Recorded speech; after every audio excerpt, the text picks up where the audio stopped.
I was like steadying myself on the brick wall, snot and drool just coming down my face. Poor Barrett. Wow. Oh, it was so, because I was like, he loved her so much.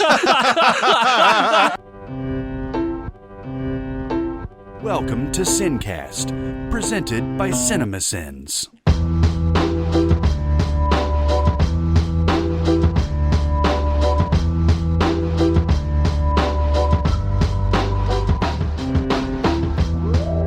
All right, everybody, welcome to the SinCast. This is Chris Atkinson from Cinemasins, joined as always by the voice of Cinemasins, Jeremy Scott. Mahalo. And from Music Video Sins, Barrett Share. Bonjour, comment allez-vous? Oh, wow. You just trounced You guys me. are stepping up your game on the hellos. Yeah. You trounced me. Yeah. Next time I'm going to do the Mahalo from Forgetting Sarah Marshall with Jack McBrayer in bed. Like, we're just,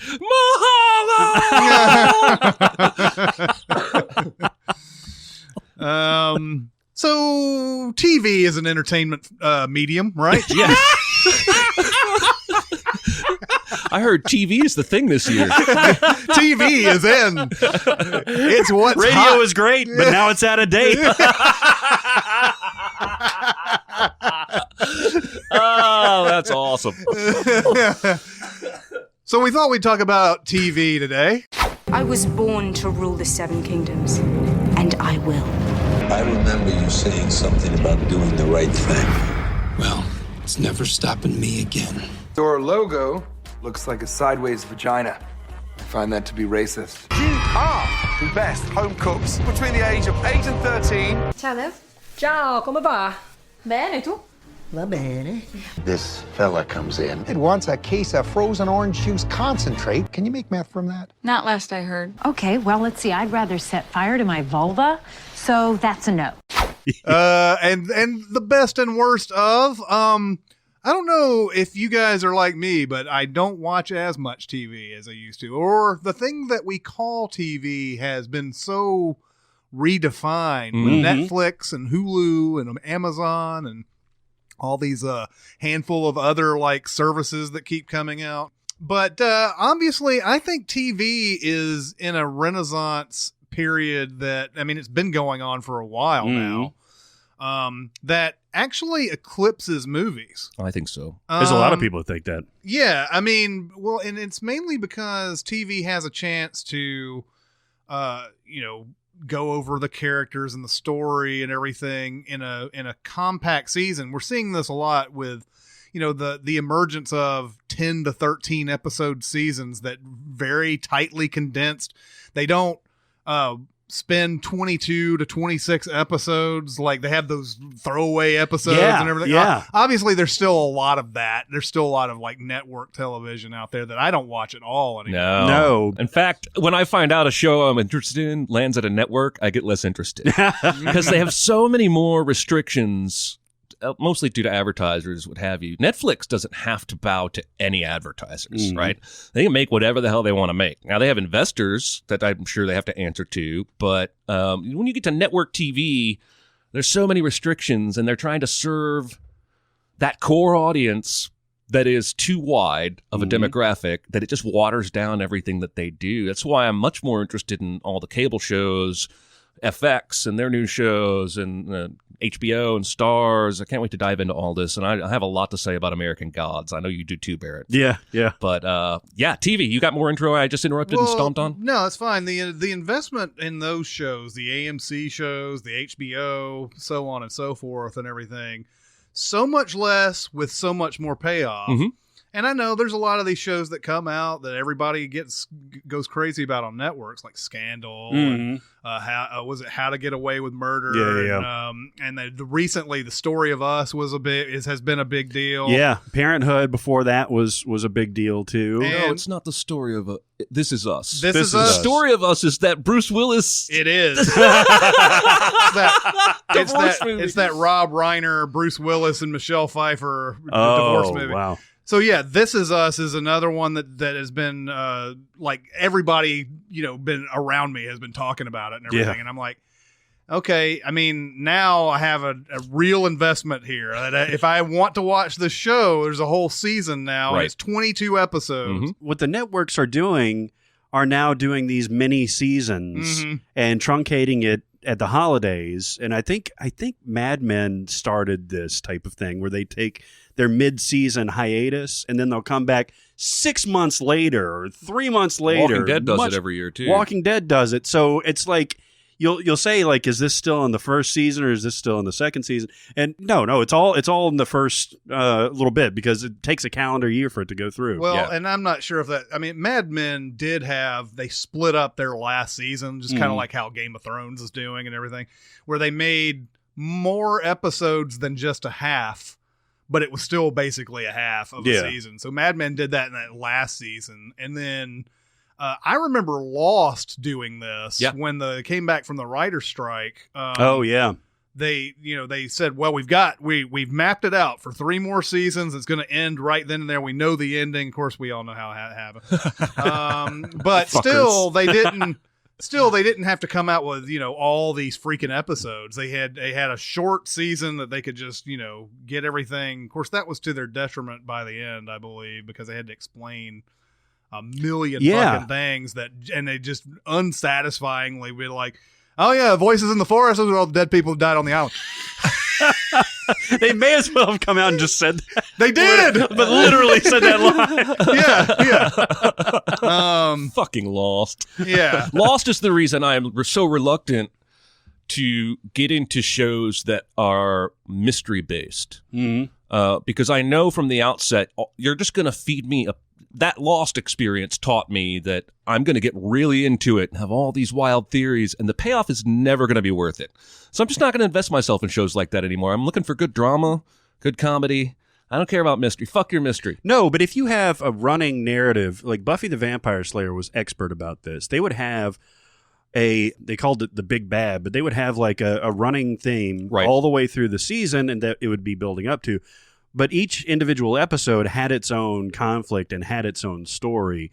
And that's how you make those things interesting. With Lost, it was just mystery after mystery after mystery. Not to say that I didn't love it at the time, up until the end, but like that was the premise. And you couldn't really expand much on it. No, I agree. There have been a few shows in the last year or so that people have really started enjoying and glommed onto that I just can't. Because of my Lost experience, I'm scarred. I don't want to go down that road anymore because that finale to me was Seinfeld bad.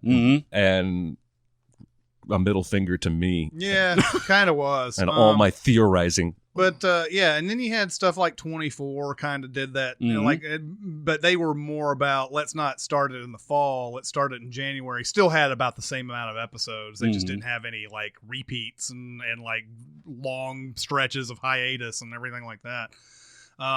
But anyway, we're in the here and now, and so what are the TV shows that we are enjoying right now? Why don't you talk about American Gods? Oh, okay. Well, that doesn't answer his question because I'm hating this show. I have watched. Me too. How many episodes have there been? 5, 4? I think so. I've watched every one of them because I want desperately to get it. The first episode, I don't know if you saw Aaron Deister's tweet, but it was something along the lines of descending into hell, but it tastes like chocolate or something like that. Describing the show. I can see that, and it's so visually stunning, and the characters are very intriguing, but I am not into it. Nope. At all. It looks like a Zack Snyder movie, doesn't it? Well, the people who are watching, I don't know what kind of viewership it's getting, but the people who are watching it that I see online are fucking loving it. And I don't know if it's because they read this book or comic, whatever the fuck it was, or if they're just seeing something there that I'm not. But I decided the last one I saw Sunday, I think I'm just going to stop. It may be greatness that I just don't get, but I don't see it there. The Zack Snyder thing is pretty apt. Yeah, it's not translating because you're right. That first scene of like the Vikings coming over and this hyper bloody battle and everything sets up a really interesting premise, and then it just runs out of gas. I mean, it's just breathless. And I love Ian McShane. Yeah, I love that character. The rest of them are perfectly fine, but it just doesn't have the meat on the bone that it almost thinks that it does, though. That's it's like, oh, we've got big ideas here, but everybody's playing their characters like this is important. Yeah. And it's a little too. Have you seen any of this? Nope. It's a little too much for me. And I feel like maybe if they camped it up a little bit, Yeah. Oh, I totally agree. Maybe took a little page from Baz Luhrmann, and I think I might dive into that particular stew, but it's played so seriously, and it just it's fallen flat for me. I don't get it. I agree. Anyway, so that's not one I'm enjoying, but we are about to get the next to last season of Game of Thrones, and we just had a new trailer last week. I don't know if you guys saw it. I haven't seen it yet. It looks awesome. Basically, it's all coming to a head. This is not a show that's going to lost us. Right. In the sense that we're just going to keep stalling, and then the show ends before winter comes, and before we get that, they're going to give us everything we want to see. We're going to see all the pieces come together in a massive war, and whoever is left is going to have to fight those fucking walkers. It's going to be awesome. I love that show. Never read the books, but this is another Chris recommendation. I remember very vividly asking you, I remember which apartment I lived in at the time, is this Game of Thrones show any good? And you were like, oh, yeah, it's pretty good. And so I started watching it right then. It was recommended to me. I didn't watch it from the beginning. I was like 3 episodes in. Somebody told me to watch it, and then that's when I started. But yeah, Game of Thrones is never really like disappointed, I don't think. I mean, there might be some episodes here and there, and there might, I think in the last season there was some criticism about it's just taking so long to get to this point and blah, blah, blah. But with a lot of these shows, aren't we there for the journey? I know that we're there to see, like, because they have episodes like the Red Wedding and everything where you're like, oh my God, I can't believe they did that and everything.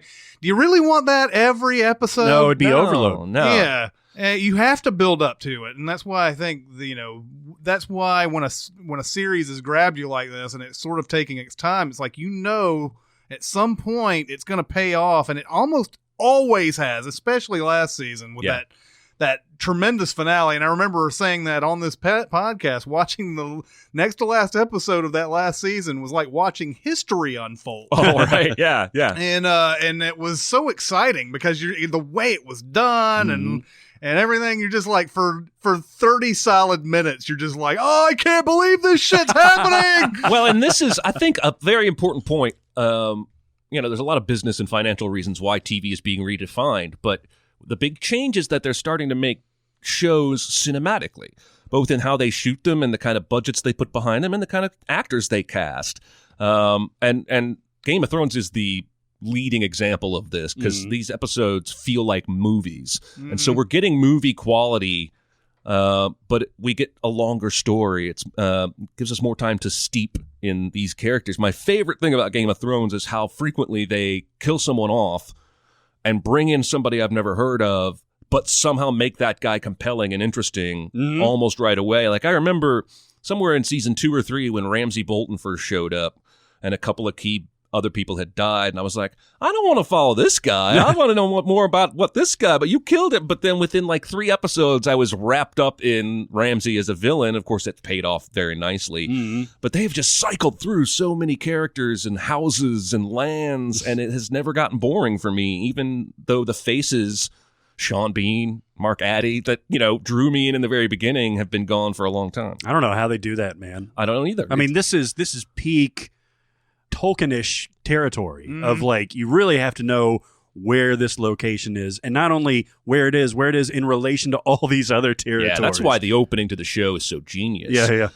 Because it's a map, but it's also cool to look at. The music's great, and then every season when they introduce a new land, they roll that into the intro map. And so I feel like the show does a really good job of positioning you. But you're right, it's Tolkien-esque in terms of what the world he's developed. And, think about all the shit from the books that's never even making it to the show, because this guy goes deep. From what I've heard, he's like Tom Clancy-esque when he starts describing something. Might go 8 pages talking about a feast. I remember Tom Clancy books always killed me because I'm like, action, action, action. Oh, a chapter and a half about this submarine and how it works. I'm not as fascinated by that as you are, Tom. Let's move on. But yeah, Game of Thrones, I'm sure, probably most of the people who listen to this podcast probably watch that. Is there a show out there that you don't think people are watching that they should? I have a good one. Yeah. Well, maybe not. I don't know if they're doing a second season. The Night of? Yeah. With John Turturro and Riz Ahmed? Yes. DJ Riz.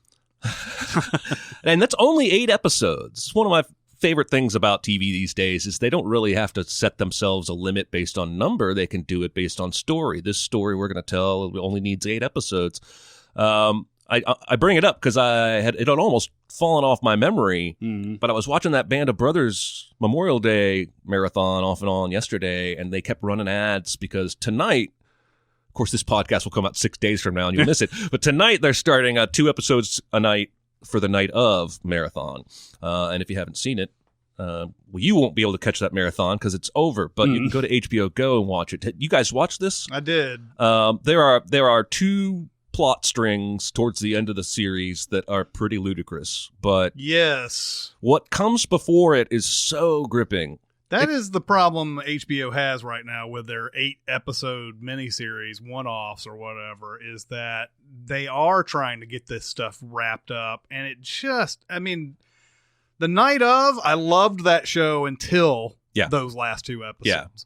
Yeah. And I was like, come on, you cannot do this to this show right now. It really did end up taking me out of it. Yeah. Like I ended up saying it wasn't good series afterwards. I understand. But I totally understand where you're coming from because it was a great series up until that point. Yeah. And I was watching it every week and excited about where it was going to be taken and everything. Same thing I feel like happened to Big Little Lies. I watched that show as well. And Big Little Lies was something that was very intriguing for a while, and then by the time it gets to its point, like the whole story is set up like someone has died, you don't know who's done it, and you don't know why they've done it. It's just a bunch of people. It's flashback basically.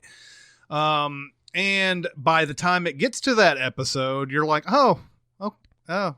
I guess that makes sense. I think all the shit we just watched didn't really have much to do with that, but okay. I think I mentioned this maybe on the podcast. That show also had a weird disconnect for me when they would do these modern day interviews with citizens and neighbors who were telling the stories to kind of fill in gaps about this mystery. When it cuts to the women, Nicole Kidman and Shailene Woodley, Reese Witherspoon. Reese Witherspoon? Yep. Yeah.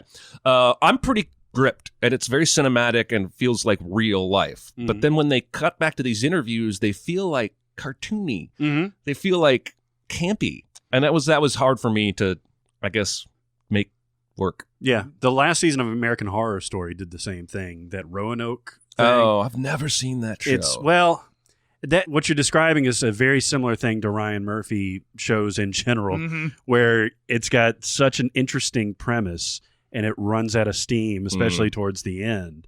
And he has a nice subversive take on reality TV and things like that, and almost like gotcha punked type shows. But then when it hinges, the fulcrum is like the last half of it is just completely falls apart. So, that happens. It happens with the best of his stuff, and with the worst of it, I guess the best example of him doing something well was the People versus O.J. Simpson. But we all know how that's turning out. So he had a nice, firm story to go on. I thought that was a fairly good mix of campy and reality at the same time. Now, that is, of course, what Ryan Murphy is essentially going to be known for the rest of his days as a producer, I believe, because even that other thing that he did that I can't remember the name of what was that?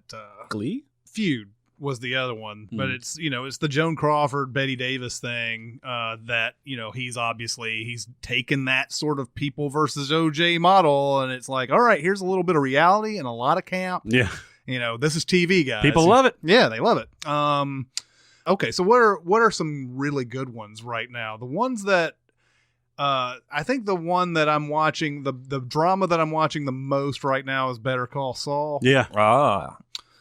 It's in its 3rd season. The first season was I think it was a good start, and it was more Saul based, but then they started slowly introducing very Breaking Bad storylines into the 2nd season, which I like. I mean, I love Breaking Bad, and I think everybody who watched Breaking Bad sort of had that, for lack of a better word, withdrawal over the series ending and everything. So now that we're seeing all this before stuff, it's kind of cool. It also doesn't.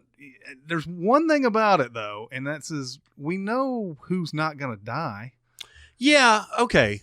Yes. The main character is Mike Ehrmantraut, Saul Goodman, and Gus Fring.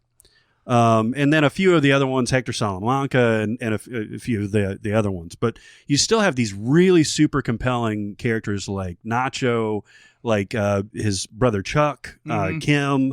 We don't know what happens to these people. And Chuck is a dead man. Oh, yeah, totally.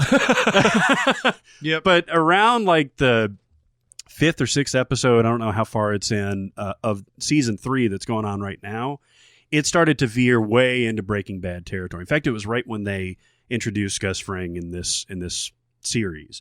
And I thought it was going to do the same thing of it's just going to be prequelitis. But it's still super compelling to me. And I don't want to make this mention to say that I'm not being compelled to watch it. It's just that I know what happens to a lot of these characters. Mm-hmm. So when they say, "Oh, we're going to do this and that," I'm like, okay, well, we know that fails. The one thing that's good about Better Call Saul, though, is that it still makes it go. There's still like some like element of it that makes it like, oh, we don't know exactly how, and they do a really good job of making those scenes tense, even though we kind of know that it's not going to happen the way that like the characters think it's going to happen or whatever. I do think that they have the last episode.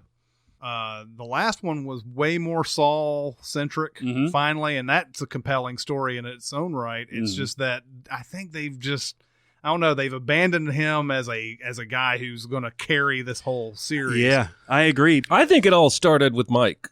Like once they brought in Mike, that's when the tone shifted to be more of an ensemble piece, which is frustrating because it started out so clearly to be about Saul. The show is named Better Call Saul, and we're certainly going to get Saul's journey. I'm not caught up on this season yet, but I will be, and I'm sure it will be compelling, and I'll enjoy it. I kind of wish it was less like Breaking Bad. Like the episode that I remember seeing from this season, I think it was the last one I saw, when he's in court cross-examining his brother, and basically he cuts to Huel, and you realize that Huel slipped the phone into this guy just like he did when he stole Jesse's weed or whatever, or slipped the cigarette in. I didn't need that. Yeah. I didn't need that. Yeah. Like, you probably could have done that a bunch of different ways. It's too winky. No, and I'll tell you what is very unlike this series in particular is when they ended on him with his first Saul advertisement, because he's still Jimmy McGill at this point. Yeah. And when he gets disbarred or suspended, then the final shot is Call Saul Goodman, and it cuts to him and Kim just like, oh, what do you think? And that stuff I could do without. Yeah. But man, like just the lawyering in here, him hustling. I love the Nacho character and how he's kind of finding his way with all this stuff. I know when I'm going to put it on, like I'm going to be like, oh, well, that's just another kind of almost retread. But every time I watch it, man, I'm sucked in. Yeah. I need to catch up. Well, it's just the way they've got everything set up. The way Breaking Bad used to do it and everything like that. It always have that good cold open that would go for 12 minutes, and you wouldn't even know that it was 12 minutes until the ad hit, and you're like, oh shit, geez, 12 minutes just passed. And they do all these little fun things, like they'll focus on, like, there's one episode where there's just a bunch of people mowing lawns outside, and then like the camera's on the lawnmower, and you see like little parts of the lawnmower working and everything, and there's something about it that just, I don't know what it is. It's sort of a magic trick how they just sort of wrap you into something, and it's just something as mundane as lawn mowing or whatever. Well, it's focusing on the minutiae. This is what Vince Gilligan and whoever is directing that particular episode is so great at. It'll be like the bottom of a coffee cup and seeing the perspective of coffee being poured into it, or like a toothbrush holder and like this hand coming in and just getting a toothbrush, and setting those things up in those unique camera angles is just, it just makes your eye want to catch more. And it's not what you see on regular TV. No, but I think Vince Gilligan is pretty much creative genius. Mm-hmm. I think we should let him do whatever he wants for a while. Yeah. Another show that is great that I'm not caught up on this third season is Fargo. Mm-hmm. Yeah. And I am so confident after the first 2 seasons that I'm going to give season 3 a full recommend, even without having seen a single episode. It is the one that I'm not caught up on that I am most anxious to get caught up on. Because season 1 was a big home run and season 2 was a inside the park home run. They just took it up a notch and made my jaw drop. I can't wait to see what this third. Are you guys caught up on this? Is the inside the park home run better than the regular home run? Yeah, absolutely, because it's rarer. Oh, that's cool. I like that analogy. I'm going to steal that. All right. I don't think I like that analogy. I'm sorry. I don't care if you're sorry. I like the Jose Canseco off Randy Johnson destroyed the ball and hit the Sky Dome roof type of home run. But there is something extra exciting if you see it inside the park. Oh yeah, for sure. Remember that Seinfeld episode where Paul O'Neill had to promise to hit home runs for the sick kid so Kramer could get the card back, and he hits it inside the park one, and the kid's like, "That doesn't count." No, because it was an error on the third base. Yeah, you're right. Well, what's funny is you see the kid, and he's all into it. You think, that's going to count for him. That's going to count for him, and then he's like, "Nope, that's a triple with an error."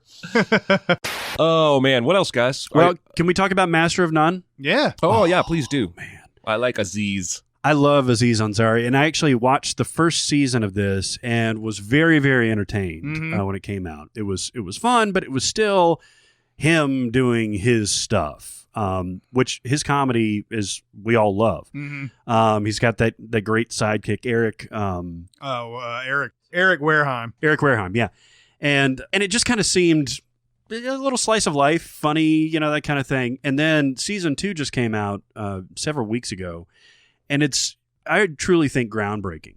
I've literally never seen any TV like this before. It hits you completely out of nowhere, whether it's the theme, the style, and especially if you binge it, which I rarely do have time to do. But if you watch one episode after the other, you could be watching a completely different series. Yeah. And it takes each episode and breaks it down into a character-driven thing with a really, really smart script. And he doesn't have to be the main character anymore. In fact, he's frequently not. And in fact, I would argue that the weaker episodes are the ones with him as the star. The ones where his best friend that he spent every Thanksgiving with, who ends up coming out to her mother, is some of the deepest shit that I've seen in forever. Mm-hmm. And it's just told in a masterful way. You got Angela Bassett in that. You've got this crazy kooky grandmother. It's really, really amazing. I cannot recommend it enough. This is one of those shows I haven't seen yet. And I will say the only drawback to Netflix type, this is a Netflix show, right? Yep. Is that I know it's always going to be there. Yeah. So I don't have the urgency to get to it. And so a lot of Netflix shows end up on I'll watch that someday later. I'm sure I'm going to love it. And that's one, because I love Aziz and everything that he's done. He's funny in Parks and Rec. Chris and I went and saw him do stand-up here in Nashville, and he was hysterical.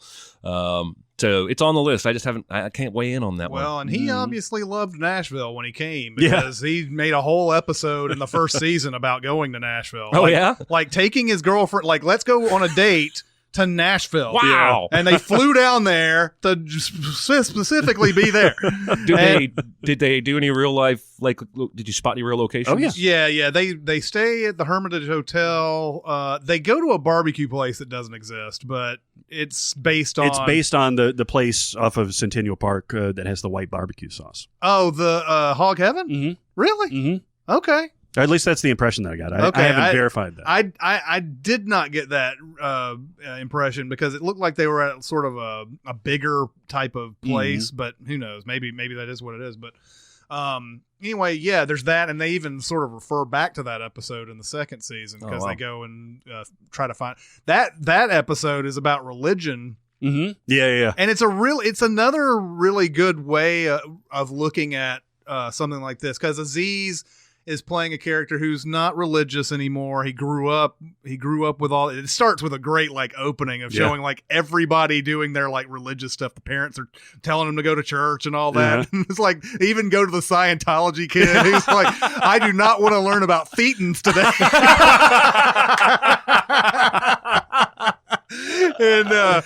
and like so the whole thing is about him coming to terms with it and saying, you know what, I'm not that religious anymore.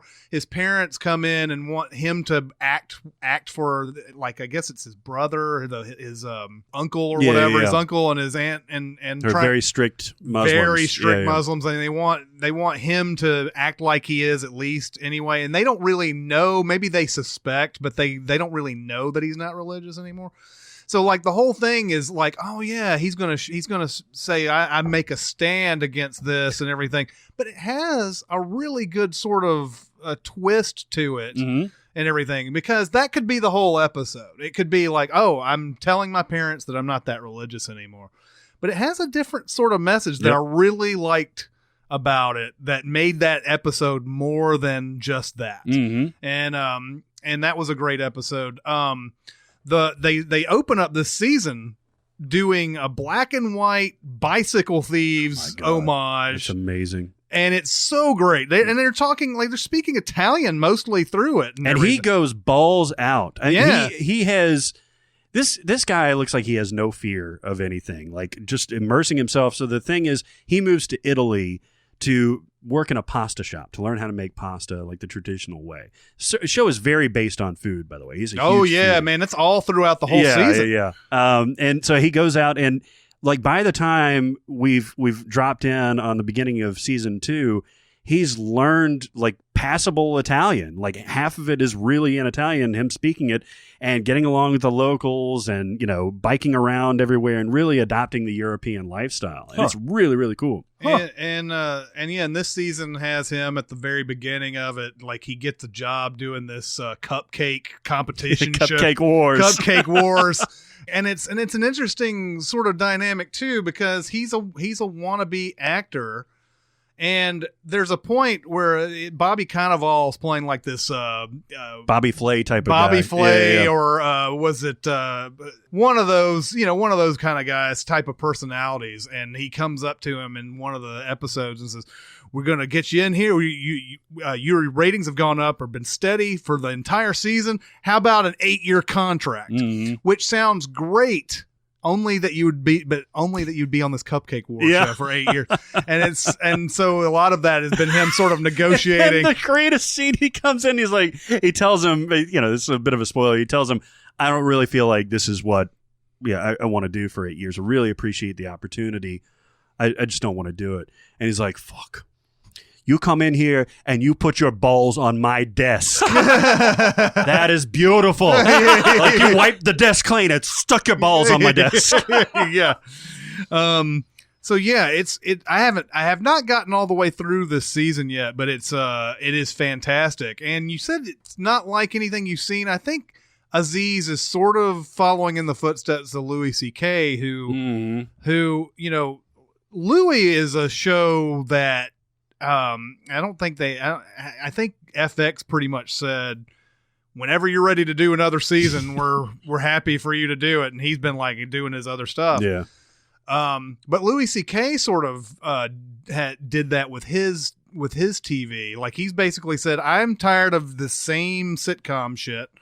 Let's do something a little bit more, even though it's not like complete comedy when it happens. It's still something like beautiful and arty and that type of thing. And I think Aziz Ansari sort of followed in the footsteps of Louis C.K. with the show. He has, and it's definitely sweeter. Yeah, you know, definitely. There's not any like hard edge super depression to the Louis. Oh my god, yeah. Louis, do you like Louis? I watched a few episodes. It did never grab me enough, but I probably didn't give it the attention it deserved either. Yeah, it's subversively funny, but it takes the long road to get there. Yeah. You were going to say something about this woman that's in Master of None. The actress is named Alessandra Mastronardi. Yeah. So she is, and if you haven't watched the last few episodes of it, they're very her-centric. Mm-hmm. And what happens at the end of this, the reason that I said that the episodes really featuring Aziz Ansari are the worst ones, even though they're still great, is it turns into like kind of just a romantic comedy with her engaged and him chasing after her. Mm-hmm. And that's territory that's been done before. He does it in a great way, but she turns into manic pixie dream girl at the end. And she's European, and she's so free, and it's okay to flirt and everything. But I have a boyfriend, and it's he's this unattainable manic pixie dream girl thing. Right. And we've seen that shit before. That's the only thing that kind of annoys me about it. But it's still very good. Yeah. All right. And she is beautiful. Oh, she's drop dead gorgeous. She is unbelievable. All right, so what else is out there? I want to go trashy, but before we do that, can I talk about Silicon Valley a little bit? Oh, yeah. Of all the shows I'm actively keeping up with, I think this is my favorite, and I would call it the best. Mm-hmm. Veep is still hilarious, but it's not firing on all cylinders like it once was. Well, and I feel like Silicon Valley is still at the top of its game. Sort of as an aside to Veep, Veep has got the Julia Louis-Dreyfus character now. She's gone through this whole stuff in all the seasons. She was vice president. She was president. Yeah. And then she, because of some weird United States, bullshit election type of stuff, she's not president anymore. Hanging Chads were involved, I believe. Right. She's not president anymore. And so this whole season has been her as a former president trying to get recognition, basically. Right. She still craves recognition. But it's obvious all the characters are so far, they're so low now that, man, some of the dialogue that they're being, sometimes it's just it's just vicious. It's mean. It's just, and that's the way Veep has kind of always been. Mm-hmm. But there was always just a little bit, I don't know, they found a way to be balance on that a bit. And now it's it's just way in the muck. Yeah, it and definitely everything. is. And it's still funny, like you said, but good God, man, there's some stuff that sometimes they're just you know what? I'll just throw as many weird, body parts and bodily functions into this one insult that I can, Yeah. Whereas Silicon Valley, I feel like it's at the top of its game still. And I think we talked about this recently and even praised Jared and some of the other characters. But I was watching it Sunday and I was laughing the whole way through. Now, I've realized the formula. Mm-hmm. And that may be a bad thing, because when I realized the formula of Entourage is when I started to enjoy it slowly, less and less. Once I realized every up is going to be followed by a down, every down is going to be followed by an up, and we're just going to go every few episodes with these people winning, then losing, then winning, then losing. Yeah. And that's going to happen to poor Richard till the show's over. Right. But I'm still finding it wildly entertaining. And Jared did you see the previews for next week's episode where Jared is impersonating some hard-ass boss that doesn't exist? And he's doing a different voice, and he's I hope that pussy Jared didn't keep you on hold for too long.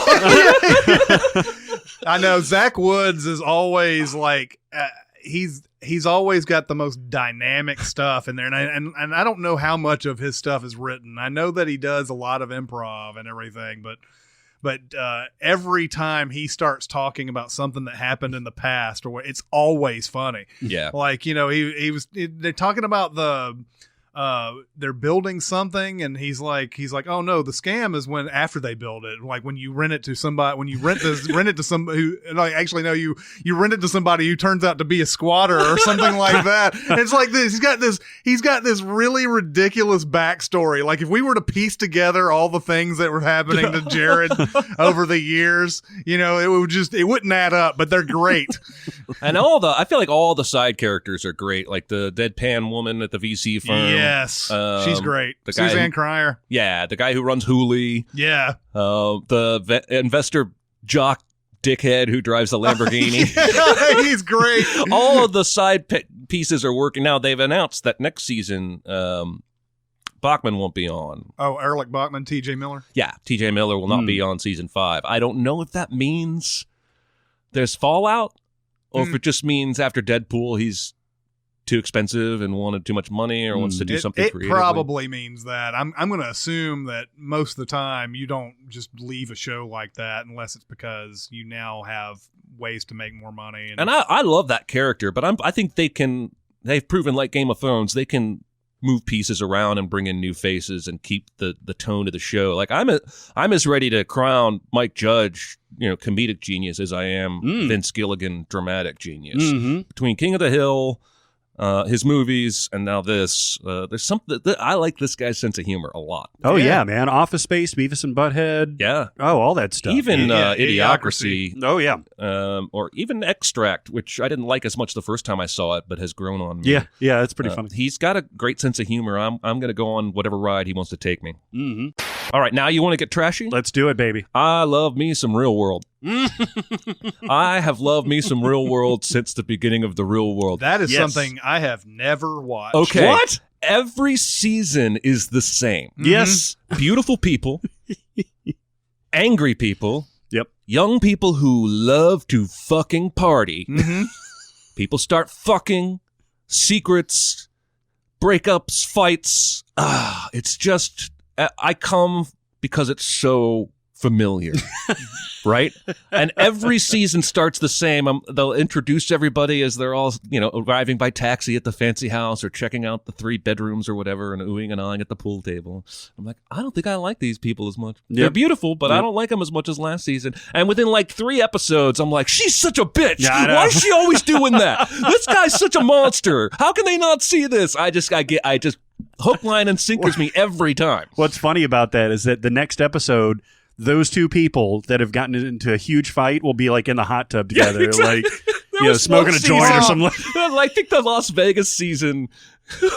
Well, that was one season. I think it was that one. The very first episode, the first night in the house, 2 girls are making out in the hot tub with their tops off. Yep. That's the thing about those shows. This is the reason why I never really have been drawn to it. Although I did watch one season of Big Brother when it was out. Oh, okay. Well, similar, I think. It is similar, yeah.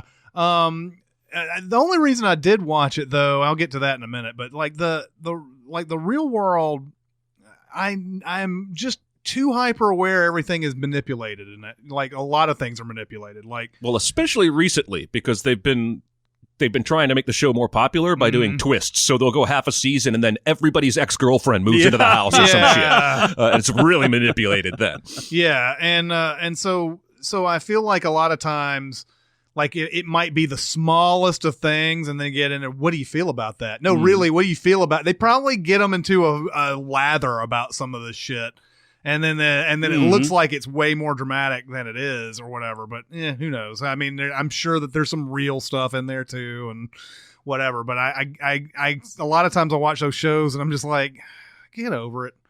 Just get over your fucking bullshit. Big Brother was like that. I was watching that for it was a season that was like maybe 10 years ago or something. But they also had, like, on Showtime later that night, they had the After Dark Big Brother or whatever. So I would watch it and I'd be like, oh, it's kind of interesting because all it was just uncut for 2 hours of them after the show. And you see a lot of things like, oh, they're kind of like not acting like they do on the actual show. Oh, it was just the feed of the house, like going back and forth? And so like, the camera will just cut over to certain thing. And every once in a while there'll be somebody that goes to the shower and they'll linger on them in the shower or whatever. But most of the time they're like, the people are savvy enough to be able to like have the towel ready and everything like that. But like you sitting there, you're watching it and it's like, oh yeah, they kind of interact a little bit differently when it's not the edited together show that they come up with and everything. But, well, and even I've always thought with Real World, they probably manipulate their season a lot through casting because I'm sure they have thousands of beautiful people that apply. Yep. And they're going to find the right mix of people with secrets and triggers and backgrounds and sexual differences and what have you that will basically make it a kindling waiting for a spark. Yeah. And it happens every season. It does. Can we stay with MTV for a minute? Yep. I don't think it's as trashy, but I do love that Catfish show.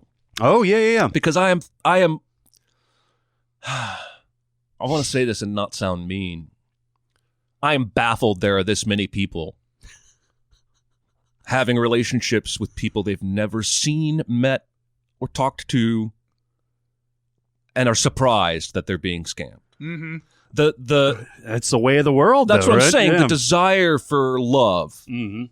and to be comforted and have the safety of love is so fucking strong. Mhm. And every one of these people, except for, every season you get like an episode where somebody was just fucking with them trying to get on the TV show or what have you. Every time they're devastated. And I feel so bad for them because they wanted so bad for it to be real. And logic just goes out the window at a certain point.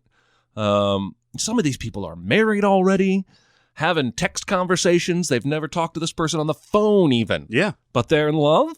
Yeah, well, I mean, if you think about it, virtual communication is almost as real communication, as weird as that sounds at this point.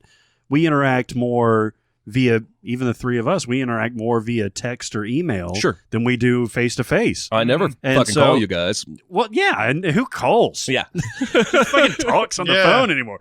But yeah, I mean, I could see that happening, especially some of these are like in, across the country or like even in different countries and things like that, where that becomes real. Like you cultivate this personality and this relationship in a method by which you forget what the method is. Mm-hmm. Like you're just like, oh, well, that's my guy or my girl. Have you ever seen the show? Oh yeah. Okay, so have you? No, I saw the movie. Yeah. Chris and I were both very disappointed. Yeah. What's so funny to me about it is the show, every episode shows you exactly what to do if you want to find out if the person you're talking to is real. They go, every episode, they do an image search on Google of the images this person has sent. They do a reverse lookup on the phone number and who it's registered to. And this is how they always find the thread that leads them to the right person. You could do that. Yeah. If you're in a relationship with someone who won't video chat with you and has never sent you a picture, or I don't know. You just don't want to. Google that shit, but it might ruin the illusion. Exactly. And kill the dream. It illustrates your point, though, about how people want so much for this to be real, and they love the way they feel about it and everything, that they're willing to and there's more knowledge about it than there ever was. How many seasons has this been on now? It's been on for a This is while. the 5th season, I think. Yeah, and so now there's like tons of knowledge about this happening, but people, even though they know it might be happening to them and everything, they're still. This is a twisted turn, but it's like that To Catch a Predator show, because there were a couple of guys on that show, as soon as they got caught, they were like, I knew it was that show, or I knew it was To Catch a Predator. The desire there was so strong, it overwhelmed all reason. Yeah, absolutely. Any other trashy talk we want to talk? Trash? Well, I mean, I'll throw in the challenge on MTV. So the challenge is one of my favorite shows to watch. And of course, yes, it's trashy and everything. There's two things that I like about the challenge. One is there is a real tangible winner and loser on each episode where they have to participate, whether it's a ridiculous challenge or whether it's like an actual physical, like you got a ball in the center of a pit and you have to like strangle it from somebody else. That's like an actual like some of them are pretty. I've seen a lot of episodes of this show. The other thing that this show does is they acknowledge the influence that the producers have over the cast. And somebody starts freaking out. They'll literally be focused on a storyline and somebody will start screaming in the next room, and they'll cut to that person that's screaming in the next room. She's literally by herself, and the rest of the cast will come in and say, so you're just trying to get your screen time right now, right? And she's like, no, what are you talking about? And I'm going to leave. And the producer will come in and be like, are you really trying to get your screen? We'll give you screen time. Can you just let us finish up this story over here? What I think is funny about the show is, if I'm wrong, correct me, but I believe when it began ages ago, it was like Real World versus Road Rules. Yep. And they got good enough ratings, they did it again. And eventually there's a couple dozen people that have become known as reality stars just for being on this challenge show. So much so that this season they're doing a challengers versus professional athletes. Jesus. And it's not as lopsided as you think. They've taken out like Sean Merriman Like the ex-NFL linebacker. They've taken it. They're going against like Lolo Jones and like all these snowboarders and everything. And they're holding their own just because the challenge is not always physical. It's also about like who can handle their alcohol better. And like, well, that's the who's thing. not It's sucking like, on somebody's dick. This show is the challenge elements from Survivor with the in-the-house interactions and drinking from Real World. Yep. Basically is the premise of this show. And I have watched it just because I recognize some of those faces from Real World seasons. Or I don't watch it every week. But if I miss the Real World, I'm like, I gotta watch the Real World. Okay, less trashy, but I still want to talk about my food shows. Oh, yeah. Top Chef, whenever that comes back, you can count on me to watch every single goddamn episode. Yep. Best food show on TV. Second best, Tiny Chefs, otherwise known as Master Chef Junior. Now, most people, I think, at this point realize Gordon Ramsay has sort of a rougher reputation in America than he does in the UK, because most of his shows early on in America were him screaming and cussing and calling people donkeys, and that's because that's what American audiences want to see. Like, if you ever want to see a bad food show, watch Hell's Kitchen. Yeah. This is Gordon terrible. Ramsay's version of Top Chef, only it's just him screaming, and none of these people ever look qualified to do anything more than run a griddle. I've never understood that about Hell's Kitchen. It's so baffling to me. I used to watch Hell's Kitchen. I like the first 3 or 4 seasons of it. I watched it. But it was always so baffling to me, man. Like, these people would get in the kitchen and they'd start making stuff and they'd always fuck it up. And I was like, they're serving like raw chicken and shit like that. Yeah, I'm sitting there going, how in the world are you a cook? You know, like, and how did you get selected for the show? Oh, Yeah. that's why. And I love, like, when they always have like 1 or 2 celebrities in the dining room, and it's always like R&B star Maya, like, people who are like famous 14 years ago. NBA star Robert Ory. Yeah, exactly. But Gordon Ramsay has a very gentle, nurturing side. You can see it on the UK version of Kitchen Nightmares. You can see it on YouTube videos with his daughter, where he's teaching her how to cook scrambled eggs and various things. And you can see it on Master Chef Junior.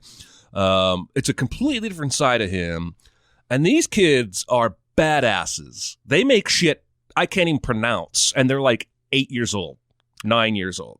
You ever cry at the end of these? I cried when that girl this season dropped her thing on the floor and she thought she was going to go home, and she stopped cooking and she just bawled uncontrollably.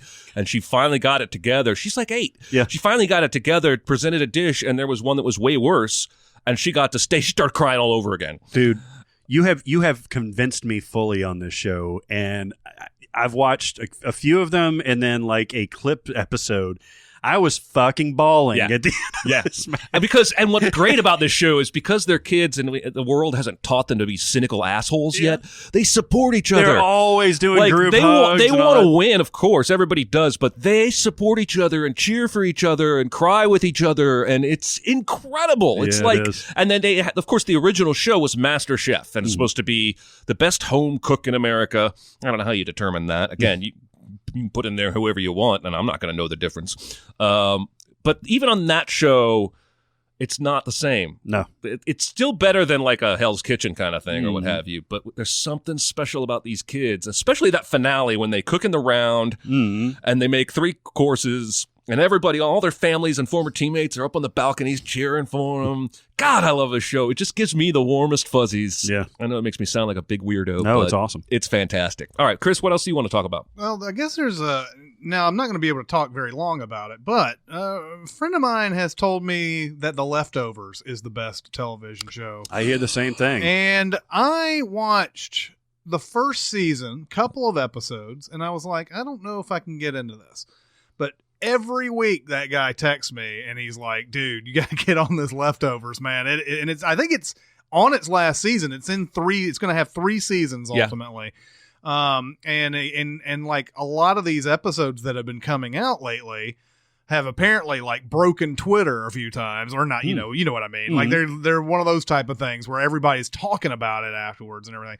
So now, like, whenever I like watch Silicon Valley and everything, I have that 2 minutes of Leftovers that's just on there. I have to sit there and like forward through it without looking and everything. But I do want to bring that up because maybe it's just sort of a self-motivation thing. I'm going to have to go watch this show since now I've heard so much good stuff about it. I watched the first 5 episodes of the first season and couldn't get into it. Mm-hmm. And I think even people who love this show will tell you the second season is really where the quality kicked into high gear. Mm-hmm. And I also think a lot changed as far as like setting, and I think they jumped time at least once. And this is a J.J. Abrams or Damon Lindelof. Yeah, it's Damon Lindelof. Yeah. So, we were wrapped up in Lost. Yep. And he's very good at building worlds and shows that pull you in. I may have to go back to it, too. That first season didn't grab me. Same here, and that's why I didn't end up watching the rest of it. And then I was actually very surprised when I saw it came back on the second season. And then the third season came out of nowhere. I was like, oh, is that still going on? This is thought the show, nobody liked this. This is the show about people left on Earth after the rapture or something? Yeah. But I've heard that this season is it's getting those type of Breaking Bad type of raves where it's it's the best show on television. Yeah, it gets a lot of critical praise. Do people? I've watched one episode of The Walking Dead in my life. Oh, really? Yeah, and you don't need to do anymore. And it's what? It's in its 8th or 9th season. 8th, 7th. I watched somewhere around there 3.5 seasons before I finally walked away, but I was hate watching for a good season there. Yeah, I lasted until about season 5, and it just became such a miserable experience to watch that I was like, I have enough misery in my life. I don't need to see it on TV. Yeah. Like, there was a point, the point where I turned it off was where, to conserve their energy, the survivors were literally like nudging walkers into a ditch instead of like axing them in the head or shooting them or something like that. And really? I was like, why the fuck am I watching this? Seriously. This is horrible. And I understand that it's got new storylines and it follows the comic series and everything, but I can't keep it up. I hope to hell that nobody in my wife's Sunday night hangout group listens to this podcast, because when The Walking Dead is on, when it's running new episodes, every Sunday night, anywhere from 3 to 7 girls in this group get together and watch The Walking Dead, and they all bring food and what have you. My wife was originally into it because of the, kind of the way it plays with cultural norms and whatnot, and in this post-apocalyptic kind of but now she hates it. Yeah. She can't stand this show. Every Sunday that it's on, she's like, I want to go and hang out with everybody. I really don't like this show But it's one of those shows that I think that every time it's in a new season, I'll go to Facebook and somebody will be like, "Oh my God, did you see this shit that just happened?" and all that. And it gets viewers out the ass. Like it dwarfs what Breaking Bad ever did in terms of viewers. I think it gets 14, 15 million viewers a week. That's crazy. So it's insanely popular, and must be doing something right for people that aren't us. But, I walked away. I would not encourage you to go any deeper than that one episode. As far as other shows that I could bring up, I brought up Love before, and Love is a show that's on Netflix. It's had 2 seasons.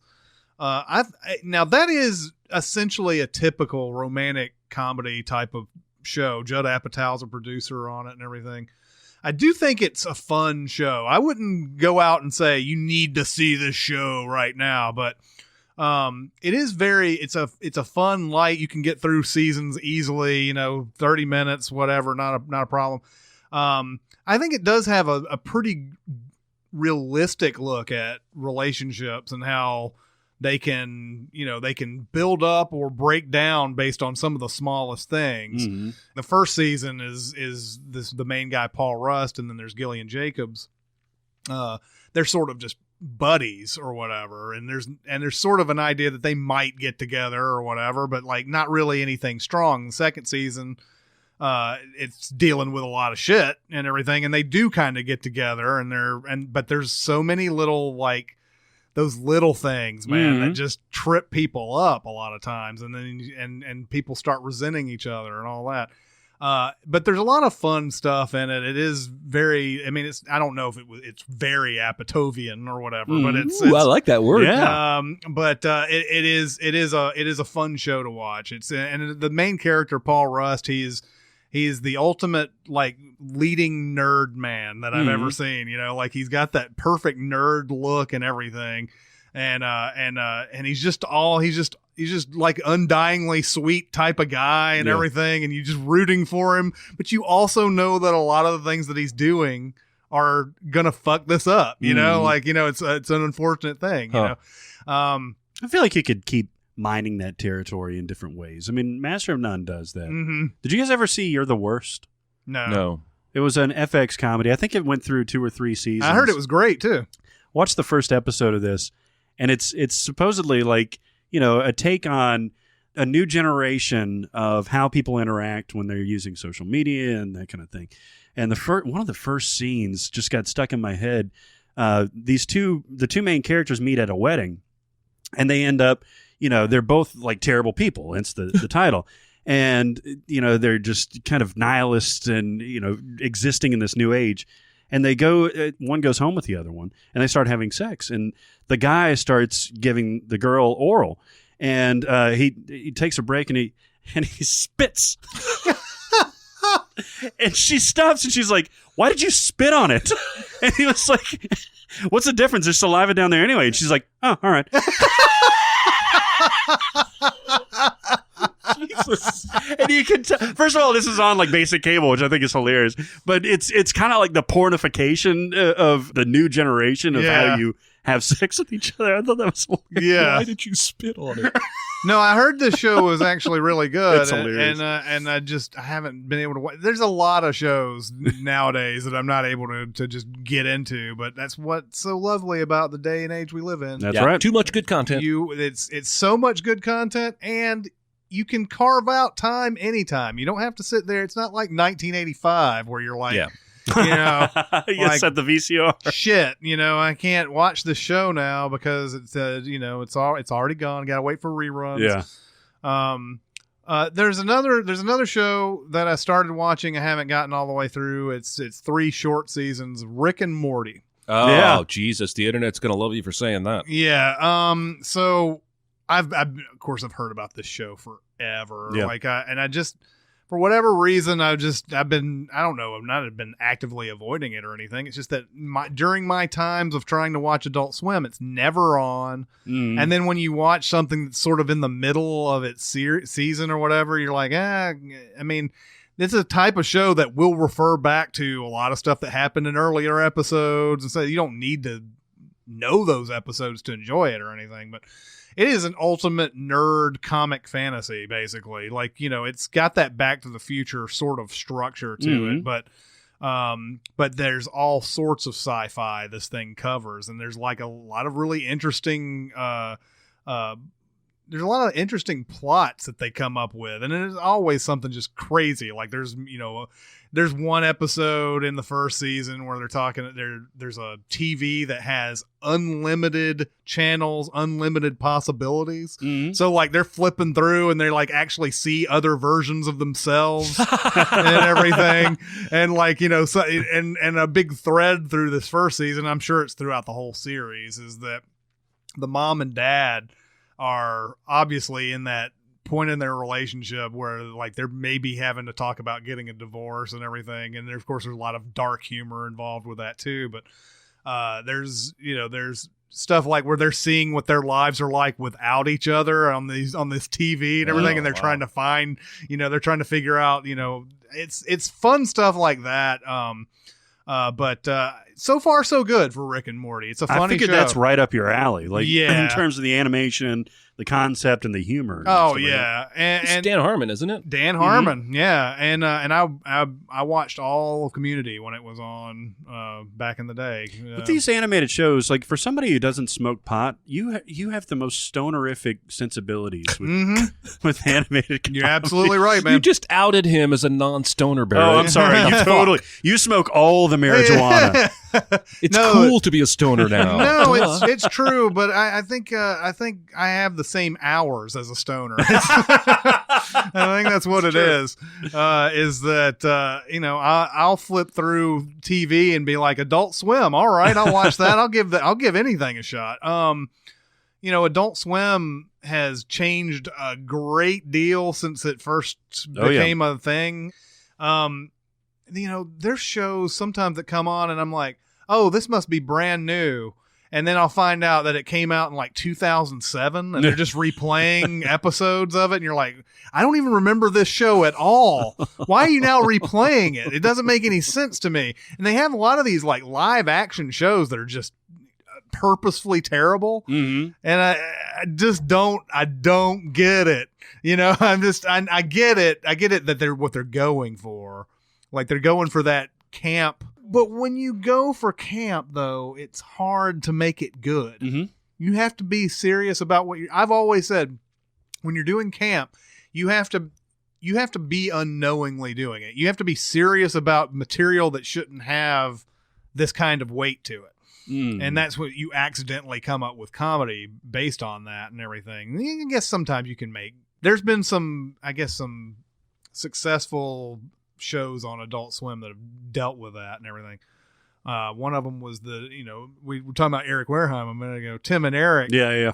Which I hated. I couldn't. Oh, really? I hated that. I thought that was funny. Oh my God, I hated it so much. There's a lot of cringe humor. Well, yeah, that's the thing. I think I'm fine with some cringe humor, but it gets to the point where like, okay, I get your joke. You got one joke, basically. One joke, and I'm done. I mean, all right, I got it. Okay, I understand. Everything is bad. Everything's terrible. Everything's public access TV. I get it.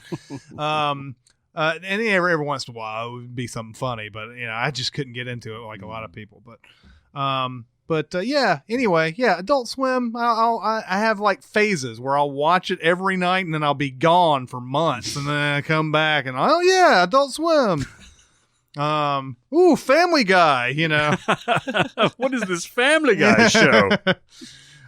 Any other shows out there that you guys want to talk about? Well, this may be a good segue into our next segment, actually. Yeah? But you actually mentioned one of the shows that maybe people aren't watching enough, and Documentary Now is one of my favorite shows. Oh, I love Documentary Now. And it spoofs a lot of the things that we're about to talk about. If it's now on Netflix, I just wanted to mention it. If you haven't seen it, and there's a reason for this, I don't want to get derailed too much.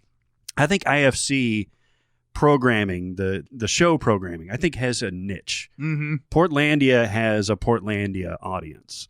Documentary Now has a Documentary Now audience. It's not wide-ranging, I don't think, right? No. It's niche.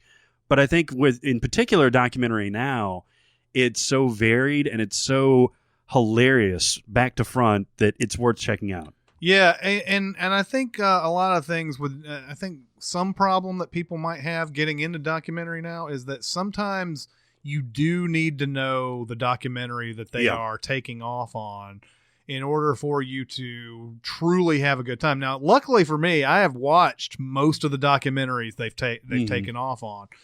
Some I haven't, but the ones that I haven't, I still enjoyed the episode. But if anything, just go watch it because Bill Hader and Fred Armisen are so amazing, fucking terrific. Yep. I think Bill Hader does his best work he's ever done on Documentary Now. Oh, yeah, you may be right. Yeah. Especially when they do that kid takes the picture takeoff and he's playing basically Robert Evans. Yeah. That is fucking amazing. Really Bill is. Hader is great in those episodes, and he's great in all the episodes. But he's the best of the James Carville character. Yeah. Where they doing the war room? Yeah, they're doing takeoff. the war room, and Fred Armisen is George Stephanopoulos, and he's James Carville, and he's like, I've been called a lot of things: the Texas tornado, the Mississippi mudslinger, suspected arsonist.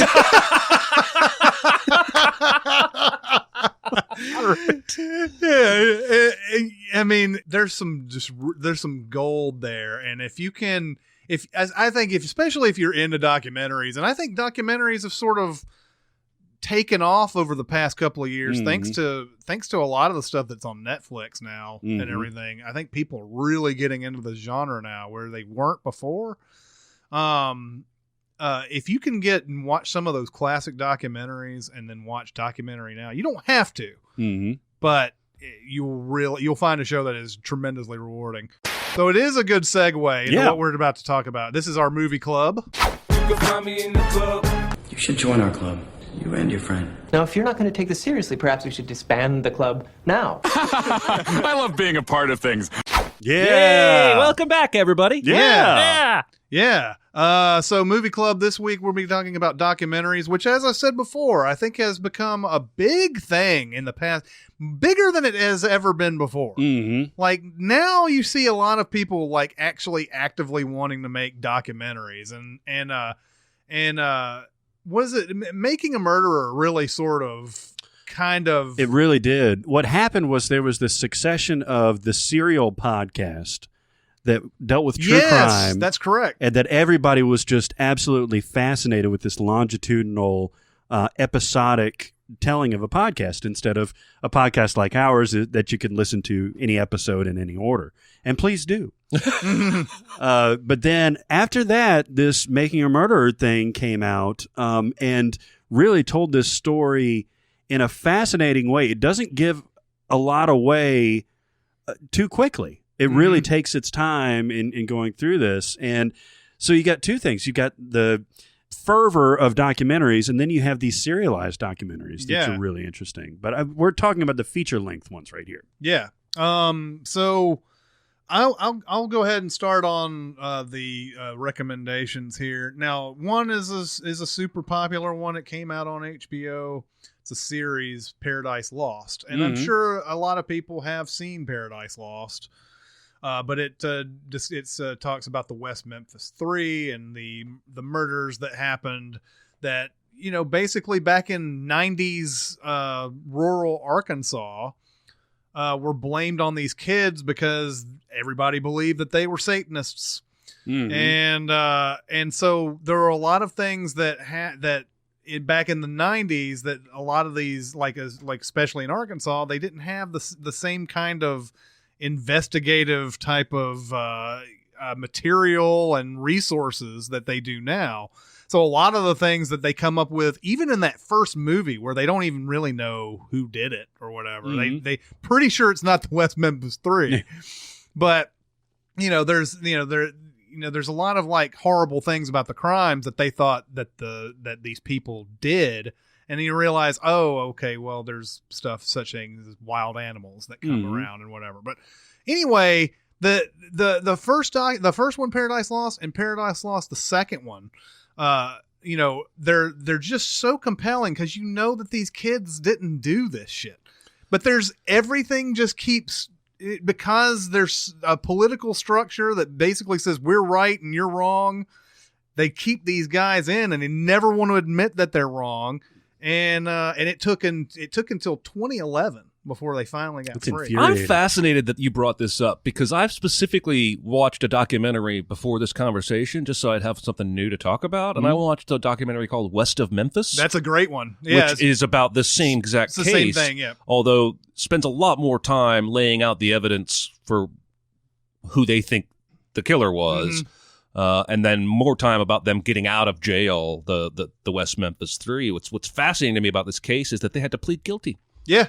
They were in jail for 18 years for a crime nobody believes they committed. And to get out, they had to, because of some weird Arkansas law, they had to basically offer this conditional guilty plea. Really? Yep. Yeah, all three of them in court said, I didn't do this crime, but on the advice of my attorney, I'm going to plead guilty. And from what I understand, that's how they get out? Yeah. Because they have to admit the reason why they had to admit, this is the reason why this rule is in place. They have to admit it so that they can't sue the state for wrongful imprisonment afterwards. Otherwise, they would have just stayed in. And wow. I think when they pled guilty, they didn't know for sure that the judge that day would let them out on time served. It was like one of those under the table kind of wink promises, like the state was kind of saying, plead guilty. But I think there was some trepidation there. But one of the dudes wasn't going to do it. When they first offered the deal, he said nope. And his family was freaking out because they wanted him out of prison. They wanted to see him again. But he was like, I didn't do the crime. I'm not going to say I did. And I was talking to my wife about this yesterday. I just watched this movie 2 days ago. And I'm fascinated by that kind of resolve. Yeah. Imagine being in prison for 18 years for something you didn't do. And you'd rather stay in prison than admit you did it. There's something I admire greatly about that. Even though there may be a little insanity to it, there's some kind of resolve there. But somebody somebody got through to him, and he ended the guilty plea, and they all walked out, and Eddie Vedder was there cheering. And Yep, Eddie Vedder is a big part of those last. There's a Paradise Lost 3 that comes out in the same year as The West of Memphis comes out. And they're both the same thing. It's about how they get out, but. Paradise Lost, the first one, sort of goes over all this stuff because it's a bunch of like headbanger kids, man. That's just like listening to heavy metal and shit like that, and then it's easy to point the finger at them, even though there's no fucking way they did it. Mm-hmm.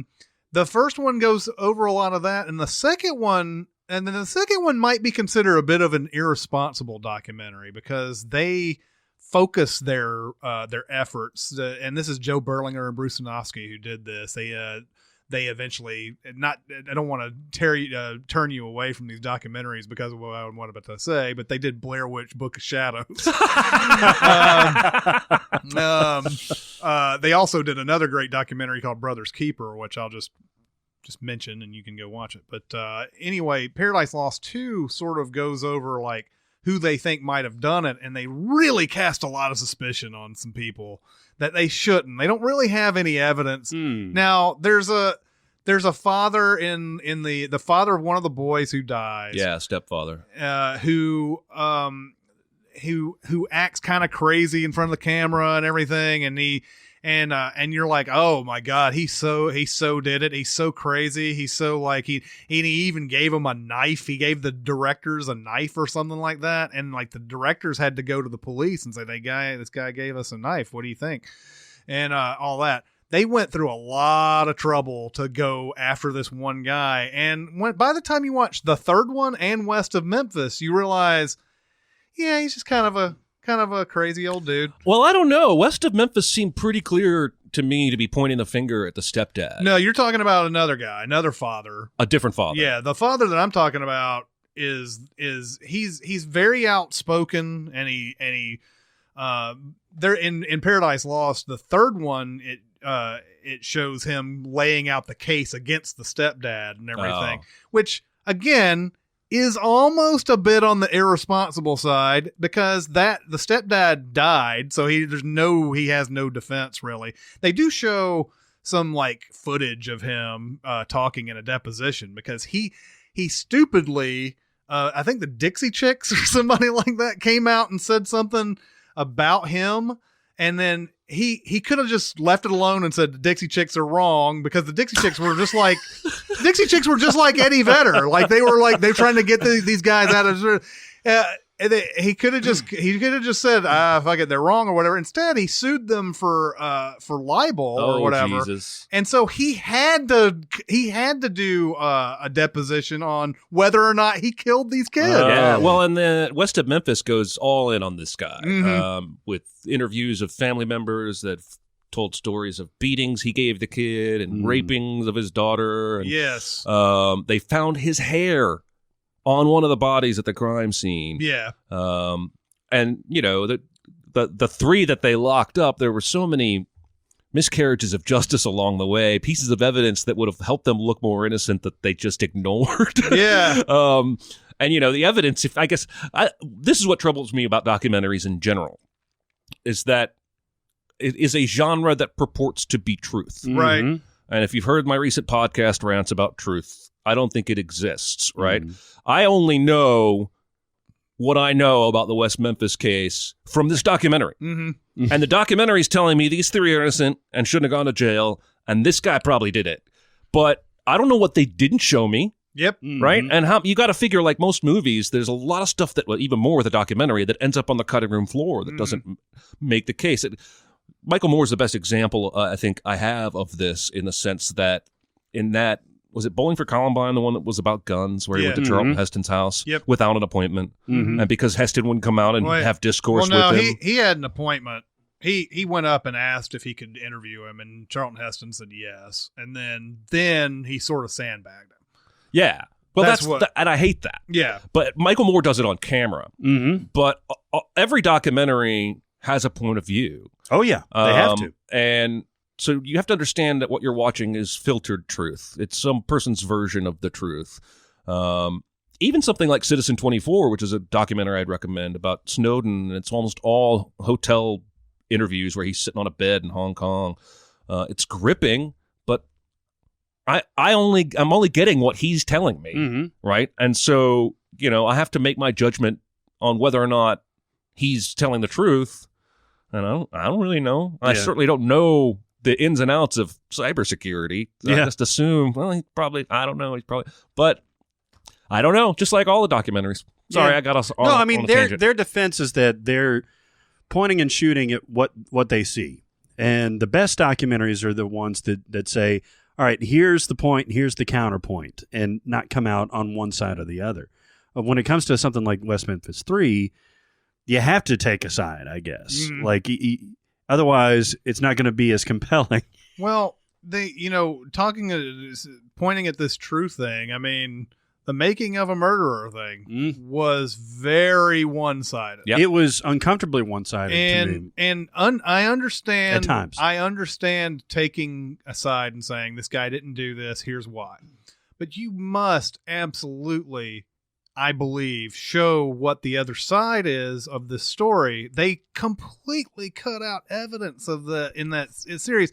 And I loved watching it. I watched the entire thing because I was very gripped into that whole thing. But then when you start reading about the actual evidence they have this guy on, you're like, oh, shit, they didn't even mention that in the documentary. Exactly. That's because in the documentary, they're showing all this stuff. Well, he couldn't have done it. Here's why.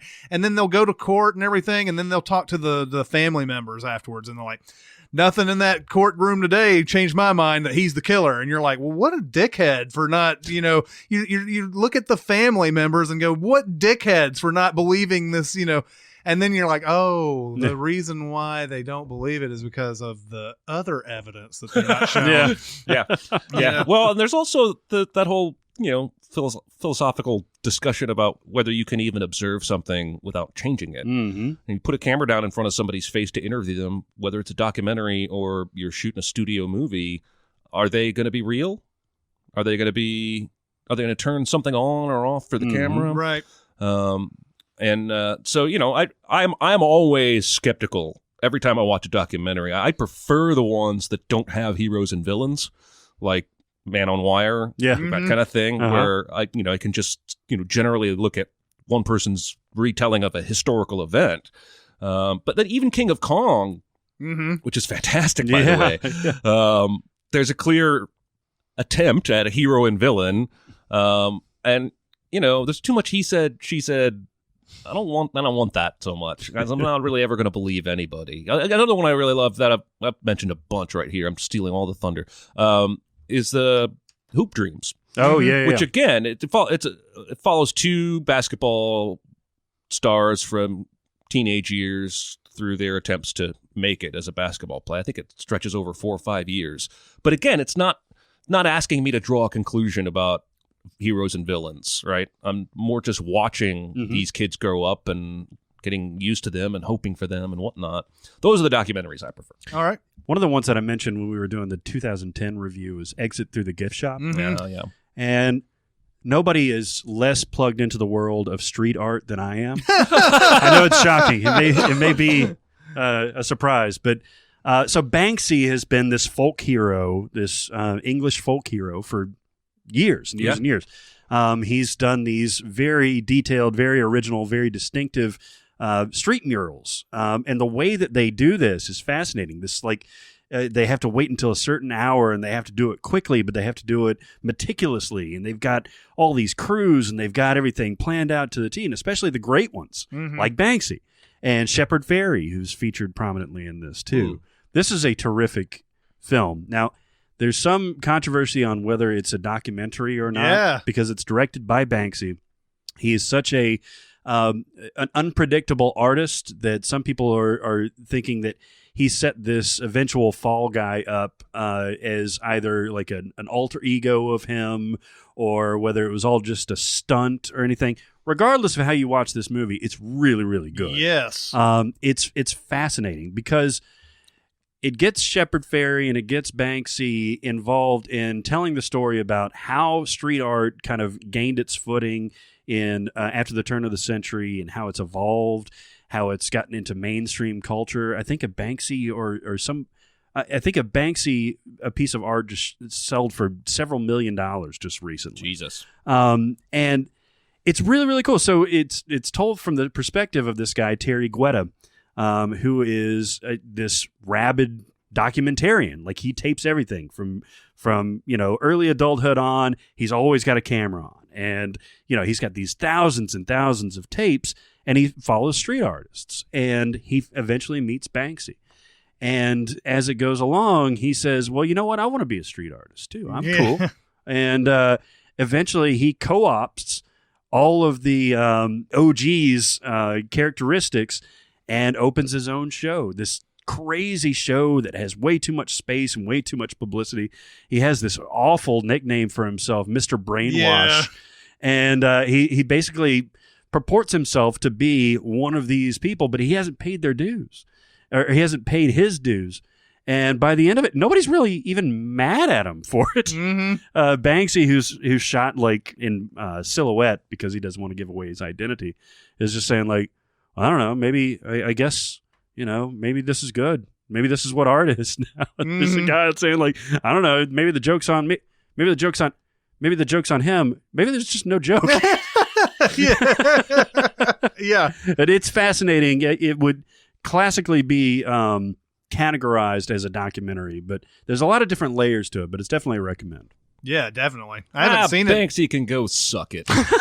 I haven't seen it in forever, but yeah, it is one of those documentaries that by the end of it, you're like, whoa, wait a minute. What actually went on in that?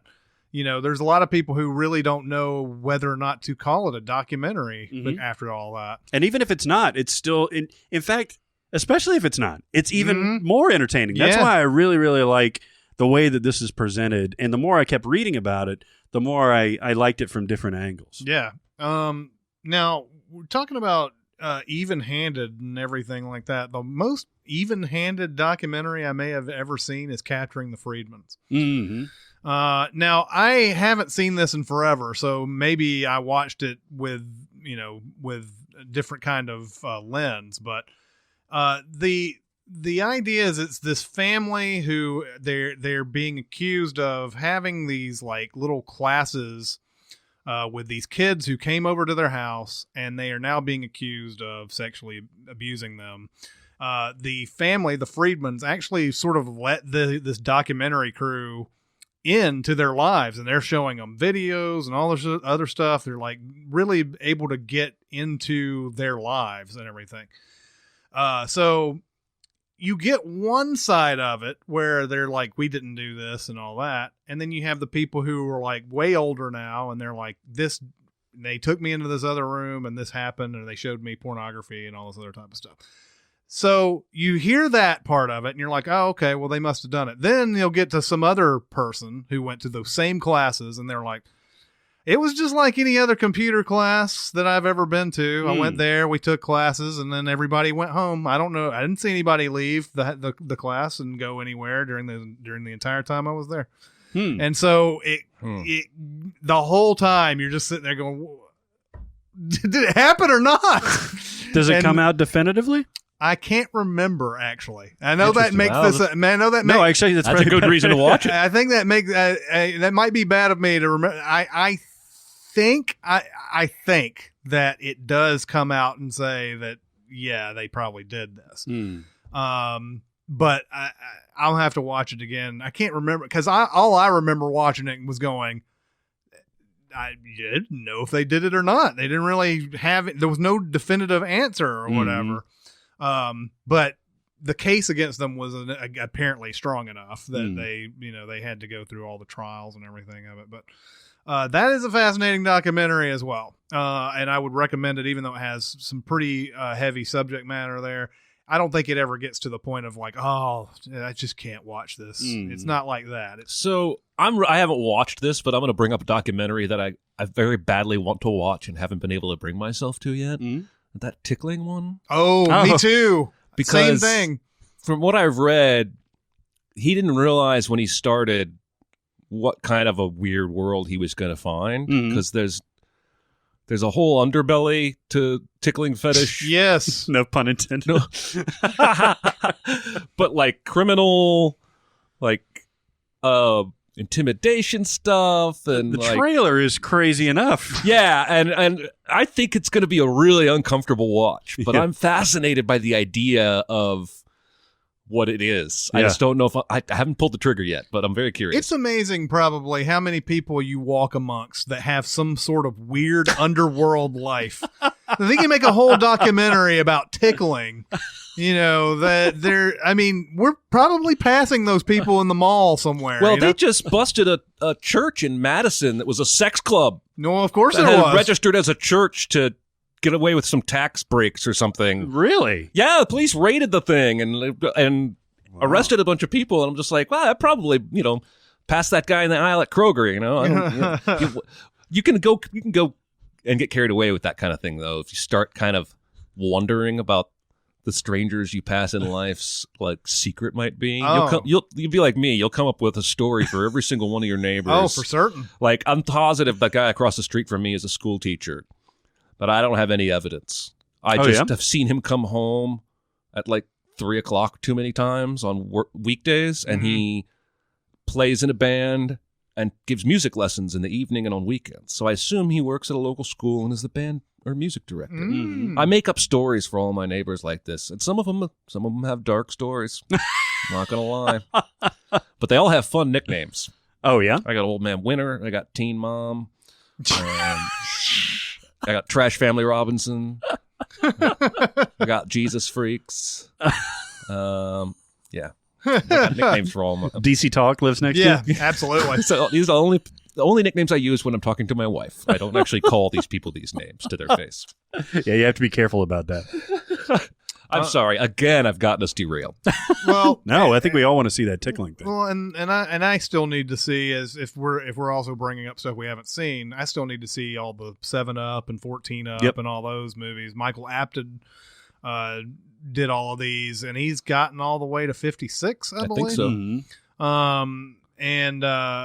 And I've heard all of those are just fantastic. That's OG longitudinal filmmaking right there, man. Yeah, it's like Boyhood, only on crack. Yeah, exactly. But there's a few others that I will mention that I've seen. We were talking about documentary now. They also had a takeoff of the Thin Blue Line. Mm-hmm. The Thin Blue Line is basically it's talking to this guy in jail who is accused of this crime, and he did not commit it.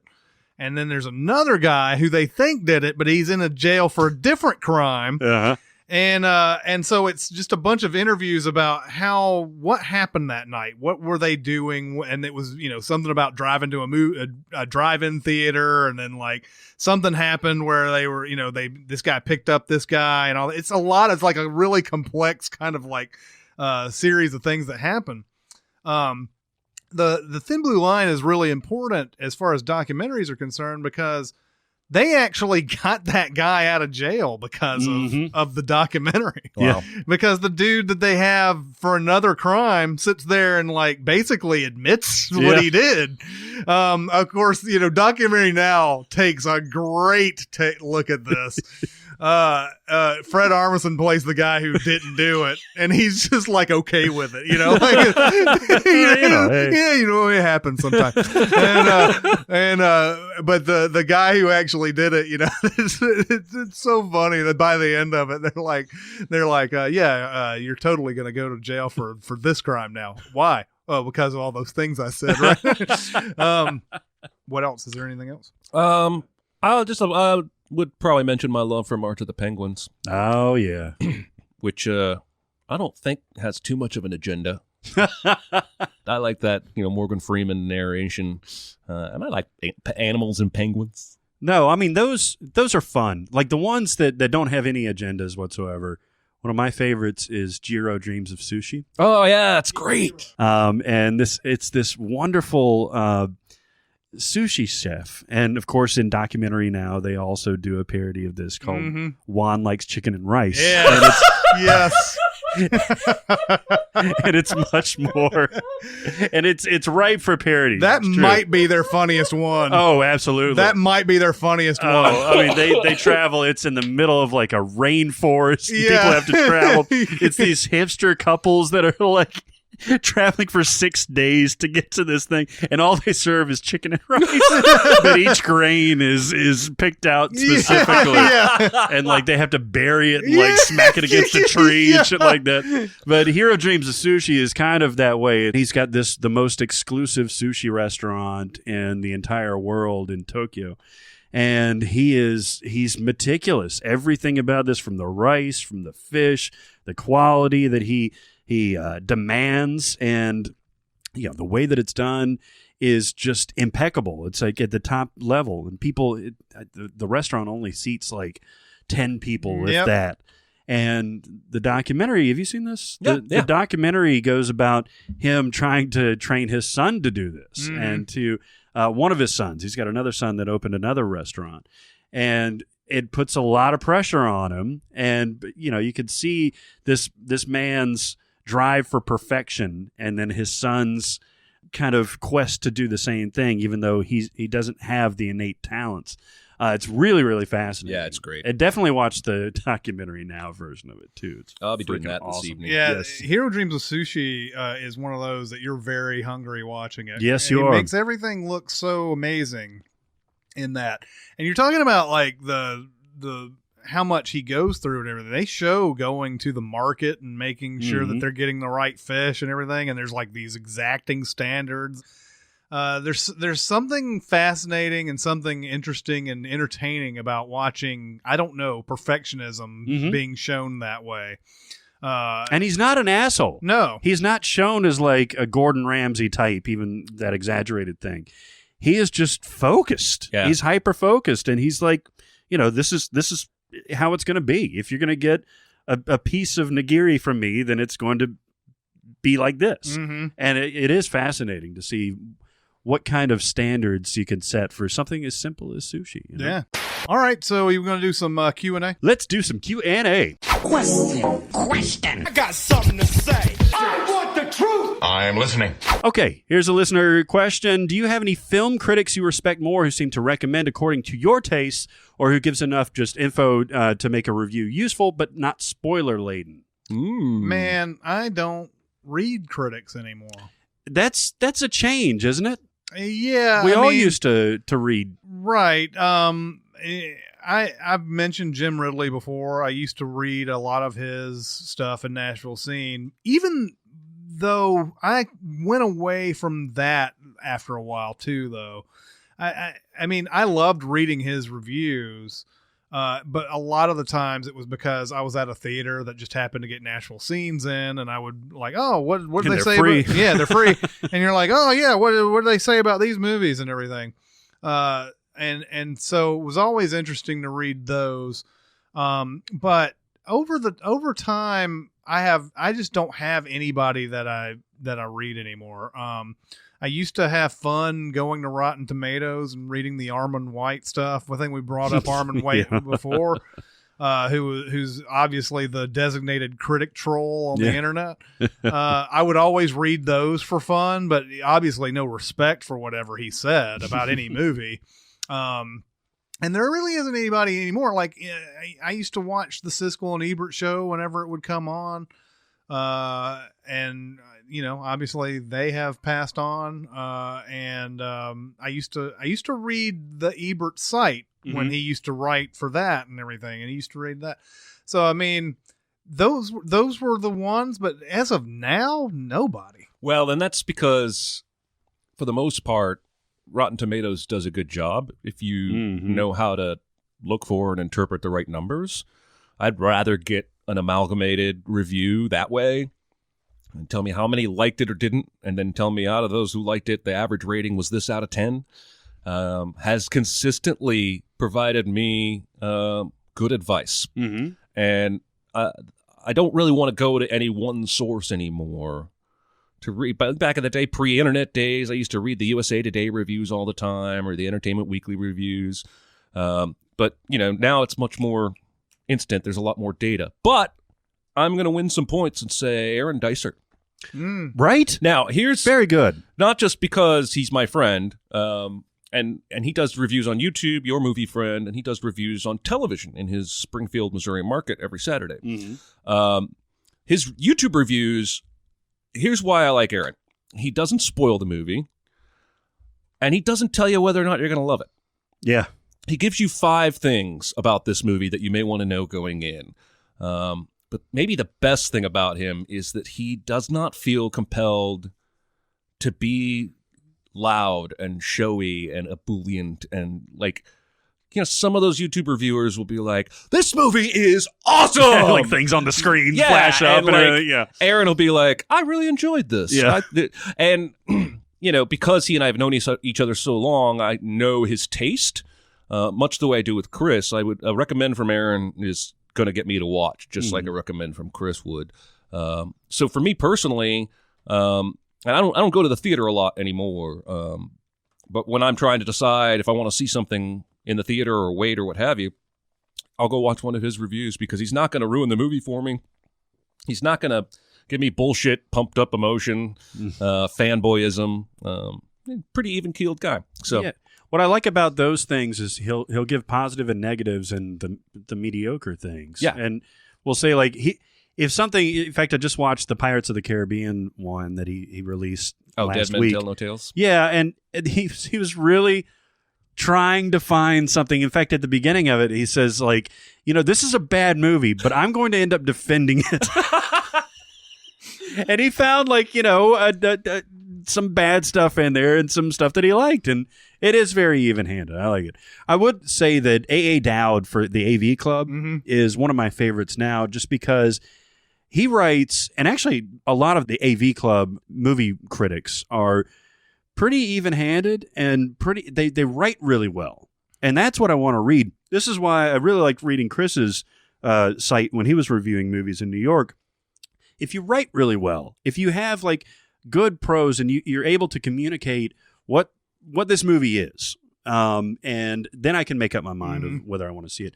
That's important to me. I think that's rare. Catchphrases. Yeah. That's why you would mention Jim Ridley of The Scene. That's why I liked reading his reviews, because I actually didn't agree with him very often, but his prose was so awesome. And most people, I think, when they have that kind of writing talent, they see film reviews as some kind of a stepping stone to a greater literary career, or they want to write novels or journalism or what have you. So I think it's pretty rare for somebody to be that articulate, that good of a writer. So. Yeah, just want to be a movie critic. Well, and I think also the reason, this is the other sort of hidden reason why I don't read critics anymore, was that because, yes, I was writing my own reviews for the longest of time on 2 different sites for it was 2002 to about 2013 that I wrote reviews there. I made a really big point not to read anybody else's before I went in.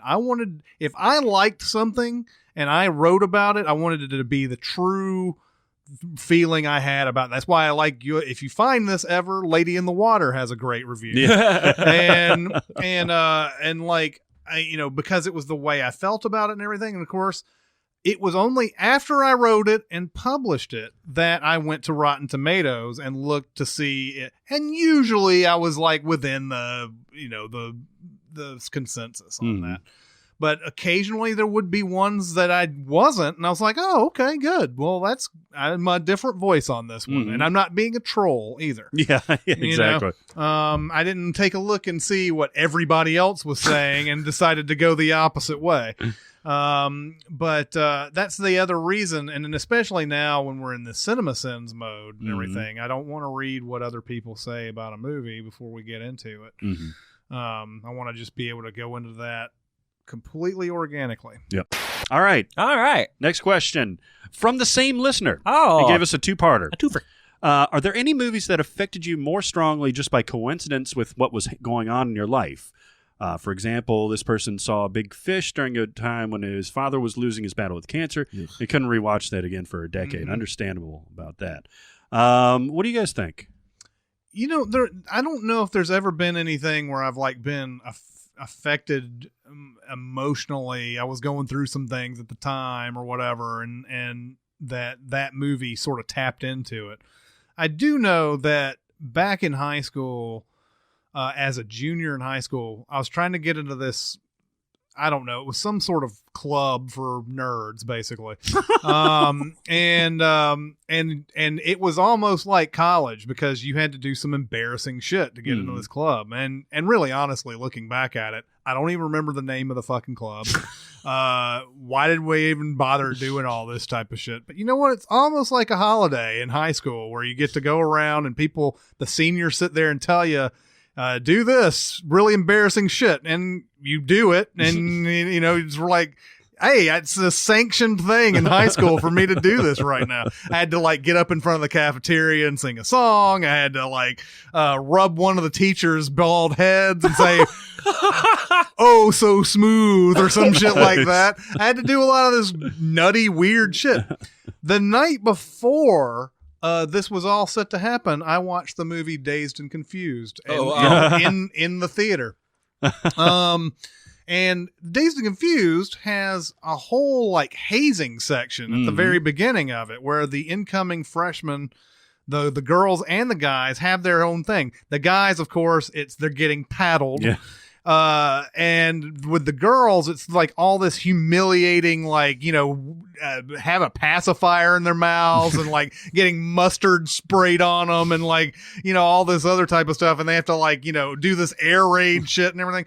So I was sitting there watching it and I was like, you know what?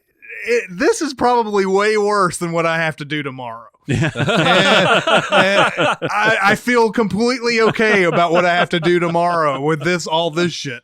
So that's my answer to that question. My answer is going to be Interview with a Vampire because I'm actually a 300-year-old vampire who's so tired of living. And so when I saw this movie, it connected to me on such a personal level. Yeah. Yeah. You think that joke is over now? It might be. Keep going. I have talked before about my Bridges of Madison County experience because my girlfriend in college cheated on me. We decided to try and make it work. Just happened to be the weekend we were supposed to go back to my parents' house in Indiana for a get-together. They'd never met her. I think it might have even been my birthday. Anyway, so we're having this it's a 3.5-hour drive. We're in the car together. Awkward. Yeah. We get to my parents' house, even more awkward. Let's rent a movie. So we end up on Bridges of Madison County because nobody, all the people who raved about this movie, nobody ever told me it was an infidelity movie. And so, you know, sitting right next to the infidelity girl watching the infidelity movie. One of the most miserable experiences of my life. I would say so. By the way, there's this great part in and Out, the Kevin Kline movie, after he walks away from his wedding where his mom and all her old biddy friends are sitting around in the reception hall and they start sharing secrets. And it begins to feel good. Like, my husband only has one testicle. It's gross, stuff like that. But anyway, one of the ladies' secrets is, I hated the Bridges of Madison County. There, I said it. Yeah. So I'm with her. So I'll go with that. That's my best answer, I think. I told the story a little bit, but you know, had I seen that movie in any other circumstance, it would have been a completely different experience. Yeah. So might have even liked it. Mine is a shitty movie. I think it's a shitty movie. City of Angels. Oh, that's a shitty movie. That's a pretty shitty movie. It's got that great Goo Goo Doll song, though. Yeah, Iris. Which one is it? Oh, because I dealt with the will to see that one. Yes. Fuck Goo Goo Dolls. That's a remake. Really? The City of Angels. Yeah. Oh, no, I thought you meant the Goo Goo Dolls. Oh, no. Sorry. No, the Goo Goo Dolls shit is all original, baby. Well, all right. So I had just broken up with, before I met my wife, like the love of my life. And I loved this girl. And we parted pretty much amicably, meaning that she was fine and I was a fucking wreck. And man, so I was living by myself at the time. It's 1999. I pick up a VHS copy of City of Angels. Oh, Jesus. And so I put this sucker in, and it's fine. It's about angels and Nicolas Cage falling in love with Meg Ryan and everything. And it's got nice imagery and everything. Pretty pedantic story. But then when she dies at the end, man, like there's a level of crying that I hit that night that I have very rarely hit before. Mm-hmm. I had to go outside. Yeah. Wow. So the neighbors could hear? Yeah, I guess. I was like steadying myself on the brick wall, snot and drool just coming down my face. Oh, poor Barrett. Wow. Oh, it was so, because I was like, he loved her so much. Like, I'm thinking about my ex-girlfriend. It was horrible. I literally could not watch that movie for like another 5 years. Not that I would want to, but if it came on, I would just avoid it like the plague. Oh, that's hilarious. Wow. Oh my God. That was gross. It was just a gross display of humanity. Oh yeah. But that's a good answer. All right. We'll do one more here. I love your podcasts. Thank you. I love yours. Yeah. I listen every week. Well, that's terrific. I watched Whiplash based on your recommendation, and I was blown away. Damn right. Awesome. My heart was racing half of the time. What about the other half? I was not expecting what the film ended up being, mainly because I watched La La Land first. With that in mind, what movie were you expecting to be ending up surprising you or turned out to be something completely different? Yes. I feel like a whole new appreciation of Jeremy trying to pronounce our shit. Damn right, bitch. I don't. I'm still going to write some shit for him. No, this is a good one because Tootsie was was a movie that I felt like I knew what I was going to get into because of Mrs. Doubtfire. Yeah. And Mrs. Doubtfire, I don't even remember if I liked that movie or not. I was 16 when it came out. I watched it. I like Robin Williams. I probably did like that movie. Yeah, that's hell, funny. I liked fucking Patch Adams because of Robin Williams. So yeah, I probably like Mrs. Doubtfire and everything. But there was this movie Tootsie that came out in 1982 that I was like, do I ever need to really watch that? I mean, isn't it the same kind of deal and everything? Finally, I was like, all right, I'm going to watch this. And it is great. Yeah. It is a great movie and it has a lot to say about gender politics. And I think even Dustin Hoffman came out and said that this is my favorite movie I've ever done because it really taught me a lot about how women are treated and everything. Because he would, Dustin Hoffman, he went out in that outfit and got, he tried to see if the illusion would work. And he realized that, it's kind of fucked up how women are treated and everything. I actually saw a headline on Reddit. I didn't read the article, but it was on the Today I Learned subreddit yesterday that said, Today I learned that Dustin Hoffman cried when he found out he was unattractive as a woman while filming Tootsie. Yeah. Yeah. Takes his craft seriously. Must have just watched City of Angels. Yeah, he probably did. Probably did. It's one of those that you watch it and it's like, oh, it's funny but it's a lot. It's got some serious stuff to it too, and it's got a lot to say. So, I was really surprised by that. Cool. I'm gonna go with Wreck-It Ralph. I could go a number of directions here, but when I saw the trailer for Wreck-It Ralph, I got the feeling similar to the one I got when I saw the trailer for Adam Sandler's Pixels. Right? Yeah. Oh, boy. Video games are alive. Another Toy Story ripoff. We're going to go... Plus, the trailer did not reveal that he spends most of the movie in that one game and made it look like he was going to hop around to dozens of different games. And it felt to me more like, oh, here comes the cameo squad. I see you there, Qbert. I see you, so-and-so. I didn't even watch it in theaters. That's how sure I was going to hate it. And I think my wife brought it home and said, "You want to watch this?" And I was like, we both fell in love with it instantly. I don't know how you couldn't if you actually watched it. But very similar to my Matrix experience. That Matrix trailer made me laugh, and then I fell in love with the movie. But the trailer for Wreck-It Ralph hit me at a time where I think I was just weary of shit like Tetris movie announced and, Emoji movie and all that bullshit. And I was not having it, but the movie turned out to be awesome. You have so many great voices in that, too. John C. Reilly I think he immediately gets you into that movie with the little narration thing that starts off at the beginning. And Sarah Silverman, who we only really sort of knew as this, sort of raunch comic or whatever like that, does this sweet little girl in the movie. And yeah, it's really like way more entertaining than I thought it was going to be too. Yeah, another misleading trailer, I think, is The Green Mile. Okay.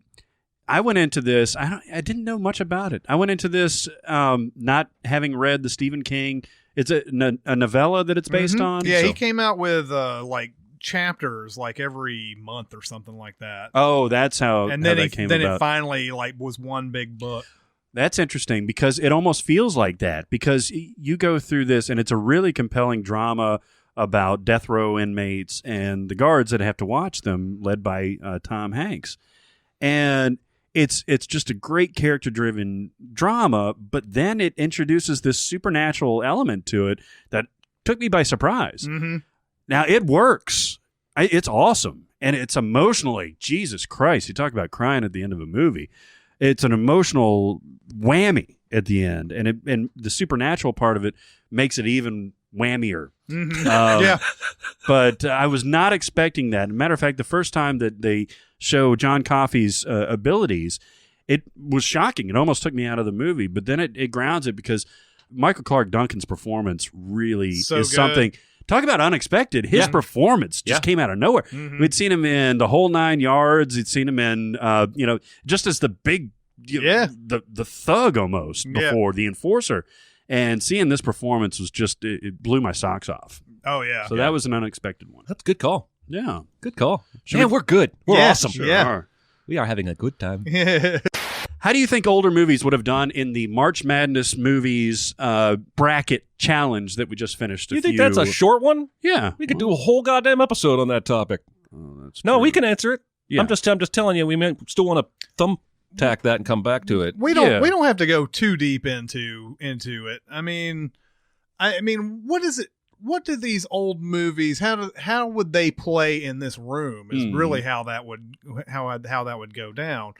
And for me personally, I think that because a lot of my movie knowledge comes from 1970 and forward, and I love classics and everything, but man, almost every classic you watch has something dated about it. It's just it's because they couldn't do certain things, they didn't have the right effects, everything was like la-di-da-di-da, no darkness, really, not much darkness, and there was occasionally some darkness, but that when they go up against movies that have the advantage, like I sit there and I think about what would Citizen Kane do against Pulp Fiction. Well, Pulp Fiction wins. Sorry. Interesting. And it's not because Citizen Kane isn't great and doesn't deserve its praise. It's just that given the two movies in front of me, which one am I going to watch more out of that? Yeah. Out of those two, it's always going to be Pulp Fiction. Now, there are some others in the old days like Casablanca and stuff like that. I think Casablanca could have had a chance to maybe get farther than some movies, but eventually it's going to run into one of those, like one of those movies from like, the 90s or whatever that we kind of are maybe tad bit biased for. That was right in our wheelhouse. Right. And I don't know how far Citizen Kane I think those movies would run up against Children of Men, and Children of Men would vanquish them easily. I think Godfather is really the only thing that would have had a chance to contend, but I think I told you in email, I'm not even as big on that as you guys are. I don't hate it. I think it's great, but I don't think it's God semen great. I don't know what made that better, the phrase God semen or the thing I did with my hands beforehand that suggested God had a leg-sized dick. Of course he does. This is how you get the God semen. Oh, it's way bigger than that, guys. That's blasphemous. And Godfather came on TV the other night, and I had to pry myself away from the TV. Yeah. It has that sort of pull for me. I can't get enough. Now, if I can catch that chronological version... Oh, the saga? I prefer that greatly. Oh, it's so good. Which is so weird. We all three like that, and that was like critically panned. Oh, I think true Godfather fans hate that. Yeah, but it made it better for me. Fire made it good. I think it's awesome too. No, there's just a thing that happened in the late '60s when they started taking the shackles off and everything. And you can look at it two ways. Some movies are better back in the day because they were able to wink some things that they couldn't say, and it's fun to kind of like look into it that way and everything. But then again, there's some movies that were able to say the things that they couldn't say in this time period that it was such a relief to finally be able to hear somebody say fuck you know, and everything. When you better look out because I'm gonna say fuck. Exactly. You better watch out because I'm gonna say fuck. Yeah. That is correct, Ben Folds. But yeah, I think there's some certain edge that those movies have over the movies from way back in the day, and that's just the way it is. And now there are some that I would give different considerations to for different things. Citizen Kane, because of its ingenuity, of course, is gonna muscle past some other movies that I like better. Movies like The Third Man and stuff like that have all this awesome photography, and like The Cabinet of Dr. Caligari and all these have their like things that about them that are great, but on the whole, do I say that movie's better than, you know, The Matrix or something like that? I mean, legend, like it's got 70 years of legendary, you know, status. Of course that has a chance, but I think those movies would have fallen by the wayside pretty quickly. That's interesting. I think something like Psycho now could hold up. That's just my opinion of what this room would. Sure. And also, again, I would hinder you there. I'm not a big Psycho guy. Really? I think Rear Window is way better. Yeah. Going for the same thing. Now, there's a movie, Rear Window. Yeah. That would have had a lot of pull for me. That's one of my favorites of all time. Yeah, I love it. Of all time. All time. It's my favorite it's Hitchcock. Yeah. And you stick stuff like that in there for sure. Those have a chance to beat some of these that whatever. I think maybe I'm thinking a little bit too much about the ones that people consider all the greatest of all time, like Citizen Kane and stuff like there's some movies that are considered the greatest of all time. I just didn't get it, like Dr. Zhivago. Oh, God, bore me with a spoon. Exactly, right? Jesus Christ, it's like 4 hours long. I was a guy walking across snow. I was the same way. I was like, I'm gonna finally watch this movie that I've been hearing about for so long. And then, I watched it, and I was like, wait a minute. Why do we consider that a classic? It's long. I don't know. I fucking hated it. Oh, but it made you know me what? angry. We probably, to some people, we sound like, inconsiderate dicks for that movie, but that's exactly what we're talking about. Yeah, exactly. So it's like, it's in this room, how does that movie play? With 10,000 people, it's going to play a different way, and it'll go a different way. So that's what I think. What about with 10,000 Maniacs? What, the Natalie Merchant Band? Yeah, I was just trying to make a stupid reference. All right, that'll do it for this week. Keep going to SoundCloud and giving us your thoughts. Yeah. That's all we have to say about that. Nothing. Yeah. Yeah, man. But keep going to SoundCloud, giving us your comments. We are enjoying reading those. And that'll be it for this week. It's Chris Atkins and Jeremy Scott and Barrett Sherrill. We'll see you next time. Thanks for listening. Comment on our episodes on our SoundCloud page. Check us out on YouTube, Twitter, Facebook, and Reddit. And be sure to visit Cinemasins.com.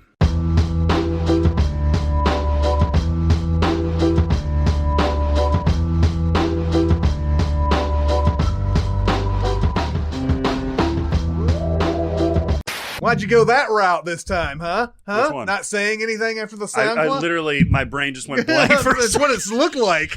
I was like, I'm going to lean into something now. Normally, guys, blah, blah.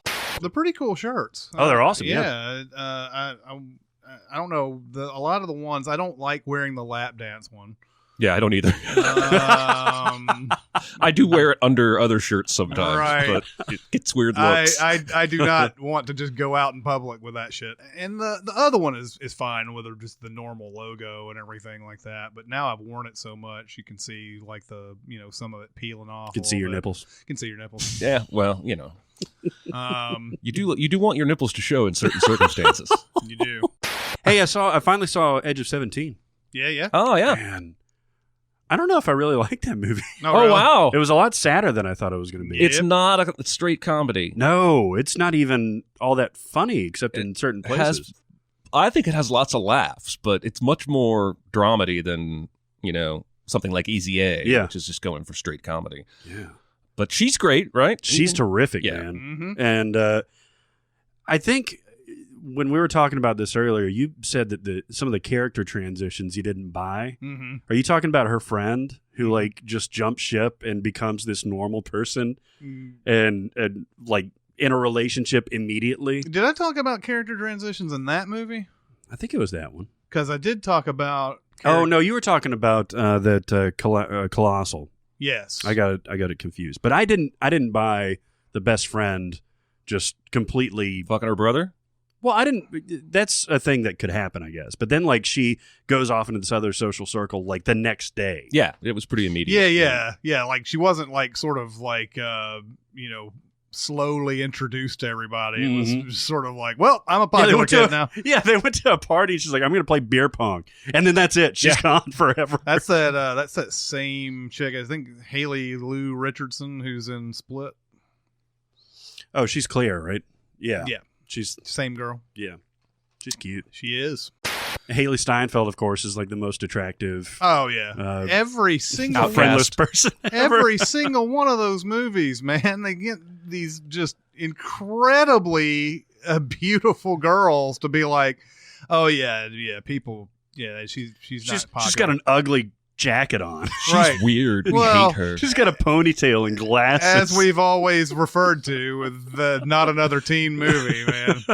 Like, She's All That is probably the most egregious. Yeah. Rachel Lee Cook. They don't even acknowledge it. Rachel Lee Cook, holy shit. Yeah. I mean, Let's just put some nerd glasses on her and make her a moody artist. Yeah. And that'll do. And her dad's a pool cleaner. Right. So, but you know what? If you're that beautiful, you're still one of the most popular girls in school. Yes. It doesn't matter what your dad does. That is correct. Yeah, I remember high school pretty clearly on this. It was the same. I mean, it's the same thing with 10 Things I Hate About You with Julia Stiles. Yeah.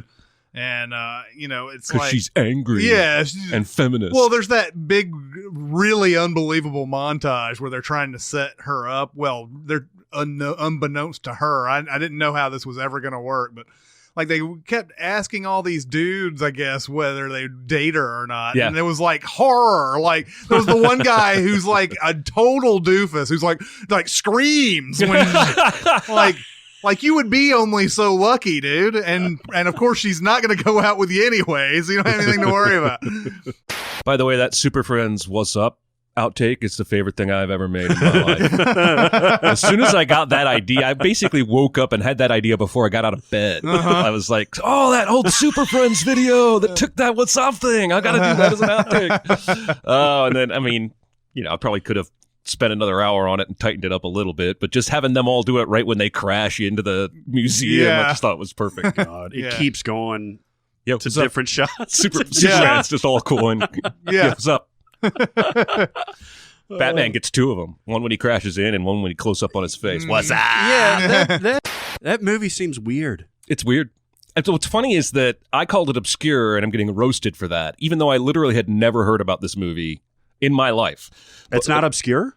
Well, it isn't to people who love it. And apparently, and if you're a fan of those animated superhero movies, Marvel or DC, this is one of the ones people love the most. Now, I don't know anything about that world. This is not a movie I think that even released in theaters. I think it was probably just straight to video. It's all like those Batman movies they come out with, right? The animated cartoons. They're all the same sort of deal. So anyway, I had never heard of it. I think it's pretty fucking obscure. It's weird. It's really weird because like we say in the Sins video, it's basically just an excuse to change every character in some drastic way. Yeah. And, I guess that is fun if you have watched all these other movies and you're more used to, I don't know. I didn't see it as fun. I saw it as pointless. I wrote a sin that I think I ended up cutting that said, why should I care about any of this shit when I know all these heroes are normal and fine back in the real reality after this is all wrapped up or something like that? Like, because the stakes are all meaningless. We did have one in there though that sort of addressed that point. I think you're right. Yeah, because it was talking about how all these characters are dying, and they're like, well, there's just you get a chance to kill all. It's like Twilight Breaking Dawn. You get a chance to kill all the characters, but then because there's a time travel or something like that, none of it matters really. Yeah. The first time I saw that Twilight movie, that pissed me off. And I wasn't invested in this series or anything. I think I was just watching it with my wife because she liked them or whatever. Well, but I got to the end of that and I was like, what the fuck? It goes on forever. It does. It's like 45 minutes. And it doesn't matter. No, it's all in her head or his head. Wouldn't it be cool if we did this and then turned it on its head and showed that it didn't really happen? We get both endings that way. See, Galaxy Quest did it right? They give you that, but it only takes like 3 minutes to wrap all that up. You get to see Sarah's come in and start shooting and whatever, and then he hits the Omega-13 and wraps it all. They didn't spend 45 minutes on this shit making me think it was real. No. I tell you what, though, Tim Allen waiting 45 seconds to hit that button pisses me off I every agree. That takes time. forever. I think that's the director, not Tim Allen. Oh, it's definitely the director, but he's got that look on his face like, I should hit the button. You think I should hit the button? I think I'm going to hit the button. All right, I'm going to start off with this. I'm going to read the whole thing, and we'll see if I need to switch it down here. A couple of questions that I expect have already... Fuck, never mind. A couple of questions from one listener. 1, do you have any film critics you respect more who seem to recommend according to your tastes, or who just gives enough info in the review useful but not spoiler-laden? That's the first question, and we'll tailgate it with the second question. Are there any movies that affected you more strongly? Sorry. Let's just do it one at a time. All right. It just they're too divergent. It doesn't make sense. I can't do 2 questions at once, damn it. Jesus Christ. I was not expecting what the film ended up mainly... I was not expecting... It's a weirdly worded question.